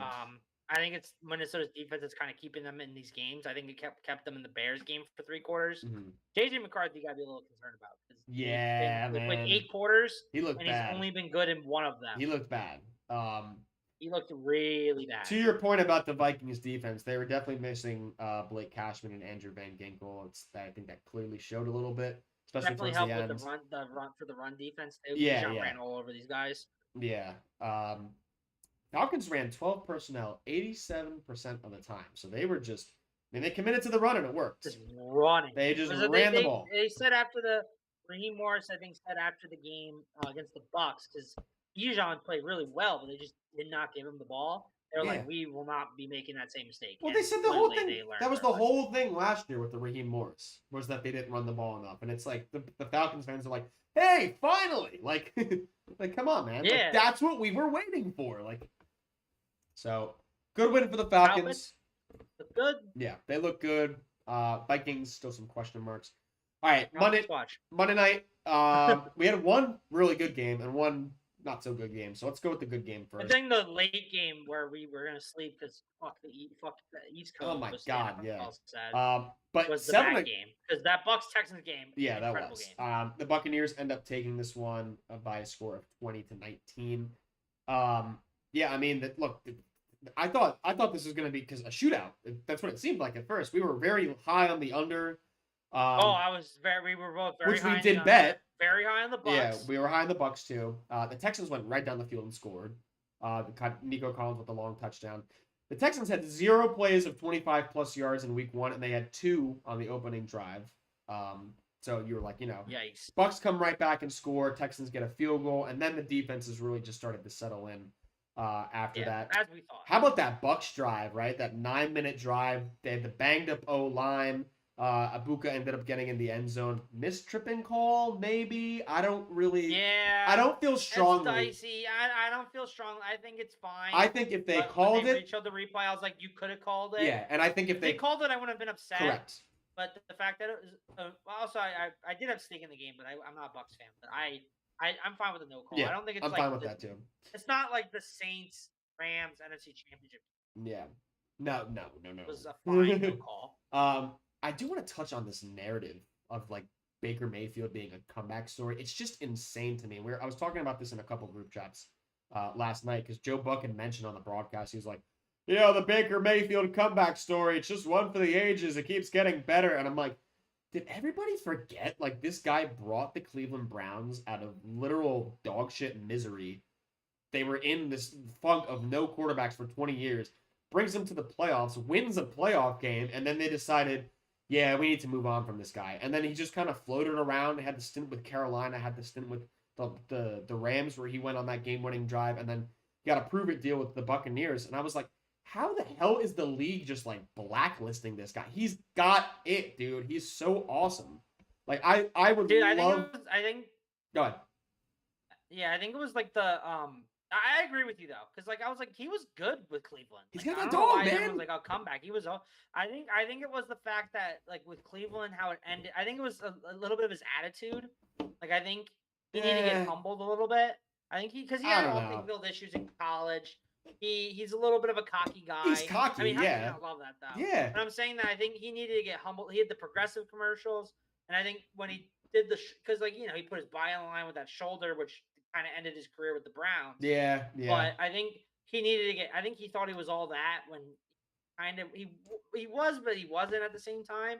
But I think the whole experience of like being blacklisted by the Browns, which I don't get why they did that in hindsight. It's go with the because they hate women. That's why. Yeah. That's look, explanation. I know Browns fans. But then like Carolina, that was a horrible team. Like he didn't look good there. I think he was still a little cocky. Then he realized like, oh crap. And then when he went to the Rams, had that crazy drive with McVay, everyone's like, oh, that literally got him the contract in Tampa too. And then that got him the contract with Tampa. Then he like has been phenomenal with Tampa. Yeah. So like he is a top 10 quarterback in my eyes. I love him. I don't see how you can. I don't know how you cannot like him. He's also very lovable, very fun guy to watch, and he's like I don't know how you can't. I have I guess a sore spot. I guess mainly because it's more Tampa as an Eagles fan. Mm-hmm. But I mean, how could you not Baker? Like, oh my god, he's a great guy. Dude's so likable. I love like, the great play guy. Where he got like went through a lot of adversity. It's just really good guy. I don't know if you saw the play where he like dove for the first down and he got hit. It was something like that. He kind of came up limp a little bit. And then I forget who it was on the Texans who was talking. I think it was like Aziz Al-Shaair or something. It was C.J. Gardner-Johnson. Yeah, that's who it was. That's who it was. Yeah, it was C.J. C.J. Gardner-Johnson. Yeah, like I saw them chipping, and I was Baker, like, oh! Baker comes up limp, and he's like looking at his ankle, and then C.J. starts talking shit, and he immediately gets up like and goes into his face, and he's like, "What the hell? I just got the first down." I'm like, "Hey, let's go, Baker." Yeah, the defense has really settled into this game in the third quarter. I think Stroud was just really, really late on picking up blitzes and pressures on that final drive before the half, and then you kind of saw that manifest into the third and fourth quarters a little bit. Yeah, I mean the Texans defense still elite. I think they're still. Texans defense is very elite. I still think they're elite Offensive line and CJ until Stroud even? until it mattered Gotta see. most. Until it mattered most. They gave up. Look, you got to think about it realistically, right? They gave up 14 and 20 points to two of the best offenses in the league. That's the bottom line. All right. So, I think people are a little bit overreacting on the they gave up the game winning drive. Yeah, they gave up the game winning drive. It stinks. All right. That was a bad possession, bad out by them. But I mean, Baker had great aura that drive. he did. I thought they were going to win that drive. The only reason why I was going to double down because I did bet the Bucks on that drive. I was going to double down, but then I had the issue with oh my god, what is going on? I'm losing you again. Have to unmute. Internet. Okay. I was like echoing my. But anyway, as I was saying, I thought they were going to win, but then I realized I was streaming the game and my broadcast was off by a few plays. So I went to the sports book. It was right before the fourth down. It was plus 750, and I was like, no, my stream's behind. They're going to lose. Yeah. So I immediately went no phone zone. I was like, I just got to see how this plays out. Yeah. I saw the fourth down, and I was like, it was crazy. I was very hyped. You know who you gotta give some credit here is the Texans special teams unit. They had got him back in the game. I thought they were gonna win. I thought I was cooked. Yeah, Jalen Noel with the rookie with the huge punt return. And then they get the turnover against Baker Mayfield. They get the scoop. So despite 26 yards of total offense, this is a crazy stat too. They had 26 total yards of offense, and they got 10 points in 2 drives. 10 points in 2. So kudos to Frank Ross, the special teams coordinator for the Texans. Got those guys very coached well. How about on that final drive, though? So this is crazy to me, right? So Baker's not the type of guy they draw up like design QB runs for all that often, but he does have legs, and he has a pretty good ability to scramble, in my opinion. 4th and 10, deep in their own territory. The Bucks got to go for broke, and they didn't spy Baker. Like what is the thought process there? Like so I guess they had a line. No, I mean it makes sense. Why would you see Baker's the linebacker came not down? A typical running quarterback. I'm not blaming them for not spying him, but I thought that was good run by Baker. Great run by Baker. Got the first down. Had the nice plays, and then they just go down the field, man. They just did what they did. They did what they did, and they scored the game-winning touchdown. They take that one 20-19. So now you've got the Texans at 0-2, who were the favorites in the AFC South. You got the Colts at 2-0, who were absolutely not the favorites in the AFC South. Interesting, man. It's interesting. It's very, very interesting. Forget the Jaguars. Oh yeah, the Jags. Your Jag. I mean, look. Jags should be 2-0. I think my Jags should be 2-0. I think the Jags were probably the only other team in that mix. I would say, because no one's taking the Titans. I think it's Jags. And I didn't hear anybody talking about the Colts preseason. So true. All right, let's touch on the last game of the week really quick. That would be the Chargers and the Raiders. Chargers take this one on the road in Las Vegas, 20-9. I will say this. So yes, they did tell the East Coast to go scratch with this one with the 10 o'clock start time. I thought it was. Matt, you did not. Did you watch this game? I actually did. I was up till about midnight. A half. I was up till I was up into the third quarter. I think the last drive I tapped out shortly after midnight. It was after the Raiders' first drive of the second half, which I think the Chargers opened up with a long drive, and then the Raiders had a long drive of their own after that, which was like an 11-minute drive where they only ended up getting 3 points. I didn't see the field goal, but yeah. 11-minute drive in the third, cut the lead to 11, which is like not what they needed, and that was the final score. It was 20-9. I thought it was really cool how the Bucks-Texans game ended, and then within like 2 minutes, the Raiders and Chargers kicked off. I thought that was extremely cool. Other than that, though, yeah, this game's kind of a footnote. There's only 2 drives in the third quarter. Yeah, no, I didn't. And one of them didn't even. I didn't even get to the fourth quarter because I was like, the Chargers went on a long drive, and I'm like, all right, fine, I'll watch the Raiders' first drive, and then it didn't even end, and I'm like, I'm going to bed. I'm tired. Geno Smith. 19 plays, 62 yards. Yeah. over 11 minutes, and it was just a. And the only guy was a field goal. So. Oh God. Geno Smith threw an interception on the first play of this game. It was an extremely careless pass. Yeah. Raiders had a good hold. I saw that. Yeah, I saw that. There were two unnecessary penalties, roughing the passer penalties in this game. One was against Justin Herbert, and it by definition was roughing the passer because you got hit in it. It was it was one of those plays where you're asking the defender to like make a split-second decision as to not like dive and basically try to tackle. One of those plays. And you can tell it wasn't a bad hit because nobody on the Chargers went up to the Raiders player after and was like shoving or like yelling. They all just went like this, and it's just like they're all just wanted the flag. So like that's how you know it wasn't bad. And they just wanted the flag to be thrown, which it was inevitably. And then Geno got tapped in the helmet, and there was no call. So it's like. And it was like way more egregious than the one that Mahomes got flagged against. And it was way more egregious than the one against Bo Nix. And yet this one wasn't called. I guess the refs just hate Geno Smith. Like, I don't know what it is. Yeah. Geno ended up having 3 interceptions in this game. Yeah, I don't even know what roughing the passer is anymore. I just don't know. I'll tell you what, though. I'll tell you what I do know is Quentin Johnston coming around. Starting to come around this year. He's coming around. Speed, man. Raiders defense, like I said, played pretty well. Held the Chargers to only 20 points. I did not. Yeah, I didn't finish this game though. I had to tap out. I had to watch the highlights in the morning. So, all right. Yeah, Chargers control the game. Anything you want to add on this one? I think we can move on to the tease. Yeah, we can Kyle, go on to the tease. We need a winner. We need a winner bad. We do. So if you recall, last season. Well, actually, I did look it up. It wasn't. Was it week? It was the week before I went to a game that we started. Okay. All right, but that being said. But I will be going Eagles-Rams game. If you recall last year, for every game that a Picks member went to the game, and that game was included in the tease. Week 2, Matt was at the Raiders upset, but was not part of the tease. But every week that the game has been part of the tease that a person has attended, the tease won. Correct. And this week, I will be attending Rams at Philly, which will be the first game of the KBTs at +3.5 Eagles. Okay. Obviously. Yeah. Very good. It's my mom's first Eagles game. My sister's first Eagles game. And I'm going with my whole fam. It's their Christmas present. It's gonna be a lot of fun. Very excited. Tailgating. And also the Eagles are better than the Rams, and the Rams' run defense isn't that very good. Nick Chubb, who's washed, had had one of the highest yards per carry week 1 against the Rams. Tony Pollard, in a game where Tennessee was not really in control of the game, had 22 carries for over 90 yards. So he had over 4 yards a carry. What's Saquon going to do to these guys, Matt?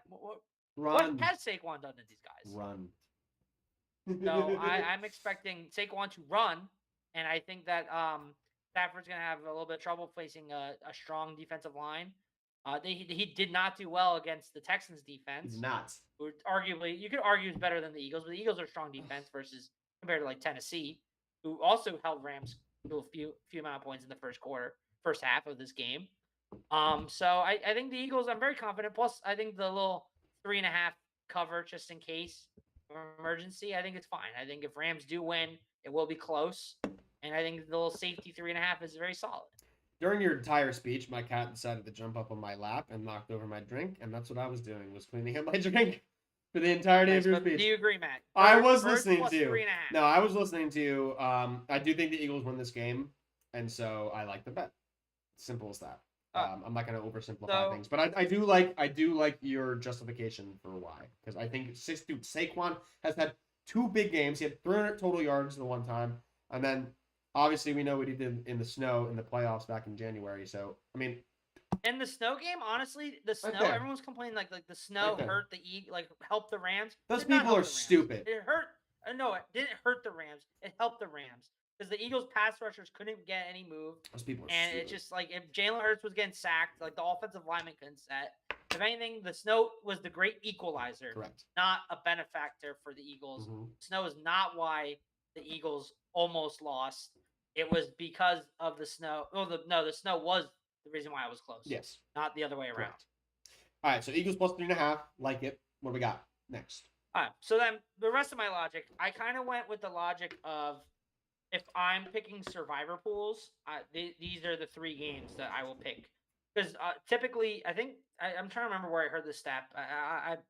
Typically though, usually the team that wins outright usually also covers the spread. I think majority of the time because people don't really think that when they're picking spreads. Yeah. Because I learned that last year when I started a spread pool where we picked the spread for every game. Majority of the time, the team that wins also covers.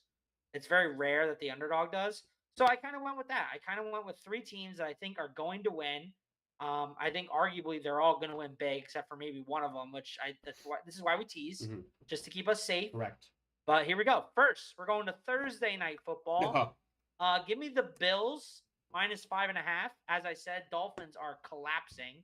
Yeah. Dolphins haven't won in Buffalo. Double check this, but I believe they have not won in Buffalo since 2015 or 2016. Is this game in Buffalo? Very bad. It's in Buffalo, Thursday night. Oh, it is in Buffalo. I had this backwards. Dolphins look bad against the Colts. Colts are okay. They looked bad-ish against the Patriots, but they did bounce back. Patriots defense, from we learned, transitive property, not very good. Yes. Transitive property. So based on that, Bills are very good, and I think the Bills mollywomp these guys on a short week. I like it. 5.5, dude. That's I'll take easy, Bills minus right? 5.5. That's easy. Easy, 5.5. On, Just man. a touchdown. I think they could do it. Correct. Dolphins are reeling. Did you see the press conference after the last game? Like, Tua's like, we have bad communication. And then Mike McDaniels asked about it, and he's like, yeah, we had bad communication. No like, shit. dude, he's cooked. He's getting fired. They're going to get blown out on this Thursday night. It's not going to be a good game. All right. But I'm it's in going there. to be good for the Tease. I'm in there. Next game. Another team that I'm not going to pick them because I want to save them. But Packers over Browns. Packers -1. Packers -1 against the Browns? Against the Browns. Oh my God. At Cleveland. Take a little it. nervous, but that game could be close because of Browns defense. But the Packers look like the best team in the NFL. Well, so I've got the line. Pull Joe Flacco. Is Joe Flacco going to stay there? Who knows? I've got the line at 7.5. So is it money line or is it -1? Well, I got it at -1. So that was. I mean, it depends on your book, but Okay. -1's basically money line, more or less. Yeah, I mean. But well, actually, I got it 8.5 on DK. So. what did I get it at? Right now I see it at -8. I did bet this last night. Yeah, I did get it at -1. All right. Well, I've been doing DK odds for. Okay, that's but fine. I don't want the line to be different though, because if you're saying 1, there is a difference between 1 and 1.5. True. I think it's 1. So let me see what it is. I bet -1. Okay, so let me try and get it on FanDuel. Let's see what I got on FanDuel.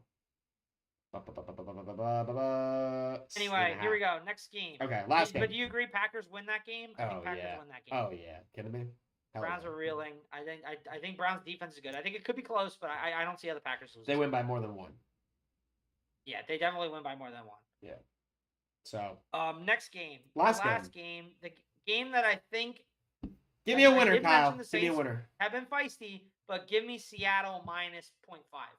So basically, Seattle money against the Saints. Seattle money line. Seattle's defense, I think, is legit. Oh man, they held the Niners down. They held the Steelers down. The Saints this is their first game on the road. Saints' previous 2 games where they kept it close against the Cardinals and the 49ers were at home. They're going to Seattle on the road. That's a very tough place to play, going across the country. Seattle's defense, I think, is legit. I don't think the Saints are very talented on defense to stop Seattle's offense. You see, this is one where I know I was right about Seattle against the Steelers. I know you were right. I know you were right. Seattle is most likely going to be my survivor pick as well. I'm very high on Seattle. You know who my survivor pick's going to be? Nobody, because I'm out. Because you're out. I'm either one of these 2 teams is going to be my survivor pick. And I'm leaning towards Seattle. I leave the betting to this man because he made his money last year. So, and he will come to me for my opinion if he wants to, but I don't like. I did come to his opinion. In my humble opinion, that's a stay away game only because of my logic with the Saints and that they are going to be better earlier in the season and maybe fall off later in the year. He thinks the opposite. So let's see. I do think the opposite. Let's see it. All right. I also don't think the Saints are very good, and it's also their first game on the road, first head coach First game on the road. That's a good Seattle. point. That's a good point. Tough place to head. Tough place to play. Yeah. All right. So recap it for us one more time. Let's recap. Here we go. Thursday night, Bills -5.5 hosting the Dolphins. Thumbs up. Then at the 1 o'clock window, we have the Packers -1 Thumbs up. against the Browns in Cleveland. And then we have the Eagles +3.5 against the Rams, where I will be in attendance. Go Birds. And then our final game at 4 o'clock, give me the chart, the Seahawks -0.5, basically money line against hosting the New Orleans Saints. So my dad called me. Should I ask him? I'll call him back. Ask him what his thoughts are. Let's see. I'll put him up to the microphone. Should get my dad on. Go, Ron. Let's get his thoughts on the Tease.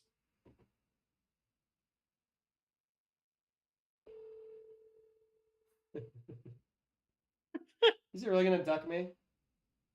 That would be ridiculous. It'd be devastating. Damn. You don't have him. Your call has been forwarded. Oh man. All right. I don't know. I hope that's not a bad sign. No, one of these times. One of these times. We'll get him on. All right. Yeah, I think Seattle game's probably the only one I'm iffy on. But I think it's solid. And I like your logic, right? First time coach going on the road, historically tough environment. And to your point, the defense for the Seahawks has been playing lights out, and it's still really good. So, I mean, I'm betting it regardless. So, maybe just because you're in. This is our year. The KBT's undefeated when a Picks member is in attendance of one of the games. Good stat. That's a good stat to be there. All right, let's take a look at the rest of Week 3. As Kyle alluded to, on Thursday night it will be the Dolphins. Oh, wait, I got him. There it is. Hey, Dad. Hey, you're on the podcast. Oh, wow. We were wondering, do you like the Seahawks to beat the Saints on Sunday? Where's the game at? Seattle. Well, they do have the 13th player on the field when you play in Seattle. The 12th man. I did like what I saw from Darnold. The 13th man. While the Saints, they're not world beaters by any stretch. So Yeah. I would take Seattle in a close one, but I like what I saw enough, and Okay. I like them overall. Yeah. All right. All right. Yeah, solid reasoning. All right, I'll give you a call back when I'm done. Thanks for the insight. Yeah, is Kyle there? Yeah, Kyle's here. Hey, Kyle, Yeah. congrats on getting engaged. He said congrats on Oh, getting engaged. thank you. Oh, can you hear him? No, I can hear him barely. No, But Okay. I don't know if he can. I doubt he can hear me. Maybe I can get on the podcast sometime. Yes, you'll get on. Don't All worry. right, very good. Enjoy this tonight, and don't forget the LIX cake with Liz. All right, I will. All right, bye. Jesus Christ. Yes, star. But he approved All right, he Seahawks. approves the Seahawks. All right, Thursday night, Kyle alluded to it. Dolphins at Bills. We like the Bills big. Yeah, it's a big meh. I don't know. I'll watch that game, but I'll watch it for the tease. I'll put it to you that way. Sunday, obviously Kyle said that he's going to be at the link in Philadelphia. Rams Eagles 1 o'clock game. Picks undefeated while we're there in person. So let's keep that going. Hopefully, I think that'll be a good game though. I do think it'll be a good game. Yeah. We've got one of two 2-0 matchups. Yeah, there's 2 2-0 matchups this week. What's the other one? Hold on, did I not? 49ers and Cardinals. I didn't write that one down, but that's actually a 4 o'clock game. Cardinals at 49ers, 2-0. That'll probably decide who stays in first in the NFC West, unless the Seahawks. Oh wait, no, who's the other team? Oh, the Rams. That's right. The Rams. Yeah, unless the Rams pull off the upset. You also got the Steelers and Patriots. Steelers at Patriots. I think that's a pretty intriguing game. I think this will tell you a lot about where the Steelers are, right? Because if the Steelers give up a ton of points to the Patriots, then maybe you start to question the legitimacy of the Pittsburgh Steelers. So I'll keep an eye on that one. I already am questioning it. I know I'm questioning it too after what they did. Transitive property, Matt. Transitive property. Hey, that's a big transitive property game. That is a huge transitive property game. You've got the Raiders at the Commanders. That's a 1 o'clock game. Washington only a 3.5 point favorite at home. Well, Jane Daniels may not play. Oh, right. That's why. Very clearly. Yeah. Who's the probable then? Marcus Mariota. Mariota. Yeah. Revenge game. Yeah, Mariota. And then Josh Johnson behind that, who's still in the league. Josh Johnson is still in the league. Oh my goodness. 39 years old. Damn. It's crazy. Yeah, so it might be Mariota. I still think the Commanders get the job done, personally. I mean, Gino looked I agree. freaking terrible, and I'll tell you what, the Commanders defense. the Commanders defense, Explosive Russell Wilson to only 6 points. it's still right. It's still really good. So, transitive property. another transit property game. This one actually might be a transitive property game too. We got the Texans at the Jaguars. I know you were alluding to the transitiveness of the Jacksonville Jaguars earlier. That's a 1:00 game in Jacksonville. So I mean, the Texans are staring at 0-3 right now. That's pretty bad. That's the definition of a must win in my opinion for the Texans. Yeah. And then we did mention the 49ers and Cardinals at 4. You also got the Broncos and Chargers at 4:00. That's another divisional game. It'll be a good game. That'll be a good one. Sunday night, you've got the Chiefs and Giants. And then only 0-2 versus 0-2 game. I think that's game of the week. crazy. Must watch. One of these games. Dude, the Giants win this game. Oh it's my their God. home opener. I think this might be the only time. That'd be hysterical. This might be the I'm only rooting time. hard for the Giants. This might be the only time this year that I'm rooting for the Giants, to be honest.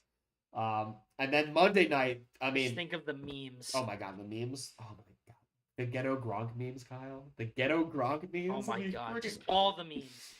Give me Giants money line, please. What's the line in that game? I gotta look this up. 6.5. That's it. Chiefs. Yeah, because the Chiefs suck. Damn, bro. I mean, I might just take the Chiefs to cover that. Chiefs are broken. Chiefs I are don't good. We're know gonna be about saying, did they like Jaden Daniels killed the Bears? Eagles killed the Chiefs. I don't know about all that. And then you got Monday night, which is probably the game of the week. You've got the Detroit Lions at the Baltimore Ravens. I mean, good game. How you not watching that game, right? 8:15 start time. Mm-hmm. Ravens get 5.5 point spread. I was seeing 4.5. Ravens. Well, let's see what. And no, it was open at 6. Wow. 5.5. I'm seeing 4.5 now, Kyle. So it must have moved. Last night it was 6 because I was considering it for the Lions side, but I was like, the Ravens could blow them out. So DK has it at 4.5. FanDuel has it at 5.5 still. So BetMGM has it at 5.5. 5.5. Okay. So 4.5, 5.5 around that area. Yeah, I mean, is this game? I mean, on paper it tells you the same thing that happened in the Bills game, right? 40-39 or whatever, high scoring shoot 'em out game. I don't know. We'll see. I would be surprised if what's the over under? 51.5, which I believe is the highest over under on the week. I think I might take the over. It is the highest over under on the week. Give me the over, baby. Give me the over. Give me the over and big over. Do I take the Lions? Of course, the one game I teased the over didn't hit. But do I take the Lions? I'm thinking about taking the Lions in that game. We'll see. Week 3 slate is set. No buys yet. So all 32 teams will be playing. 16 games. First buys, I believe, come week 5. Week 5, I believe. Yeah. You right? I don't think there's any week 4 buys. There are no buys in week 4. You're right. Yep. First round of buys week 5. So we got all 32 teams. Again, I said it, playing in week 3. And we did want to introduce before we sign off one more thing, which is a new segment called One More Thing. So this will be reserved for really anything I guess we want to talk about. We're going to try to keep it football related, but it really doesn't have to be. Kyle, maybe not. Kyle, what's your one more thing? My one more thing is I think this week with the weird Monday night times, like the 10 o'clock, but 7 o'clock Eastern, has made me realize I think Central Time is the optimal time to watch football. So, like, as a guy who's growing a little older, it's annoying to stay up late for a Monday night, Thursday night, Sunday night primetime game. Ends at like 11:30. Sometimes later if it goes to overtime or there's a lightning delay. But watching the game at 7 o'clock and it ending right around 10, I was like, that's really nice. That's like right perfect bedtime for me. Get ready for work the next day. I was like, damn, the Central Time, they got it. Because like the games start right at like lunchtime at 12. Yeah, that is and nice. Then the night game, the primetime games end at like 10 o'clock, a reasonable time. And like I guess the dinner time is like 6, so that's when like the 4 o'clock games end. And then you start the 7 o'clock right after. You have like a little hour break for dinner. It's not like too late. Like you normally have a late dinner, but like maybe I have a little earlier dinner. Yeah. I think Central Time is the best time They for got it. football. West Coast, I think, Nah. cool for night games because you get it earlier. That's cool. But like if you're watching a primetime Thursday night game or whatever, it's gonna like if you're working late hours, you're gonna miss the whole first quarter. Also, 10 So, o'clock. give me Central Time. 10 in the morning is best- rough for the 1 o'clock slate. And like at 7 o'clock, you could still go out on a weeknight and like Oh, leave at yeah. halftime. Yeah. Like going out at like 8 o'clock on a weeknight, like gross.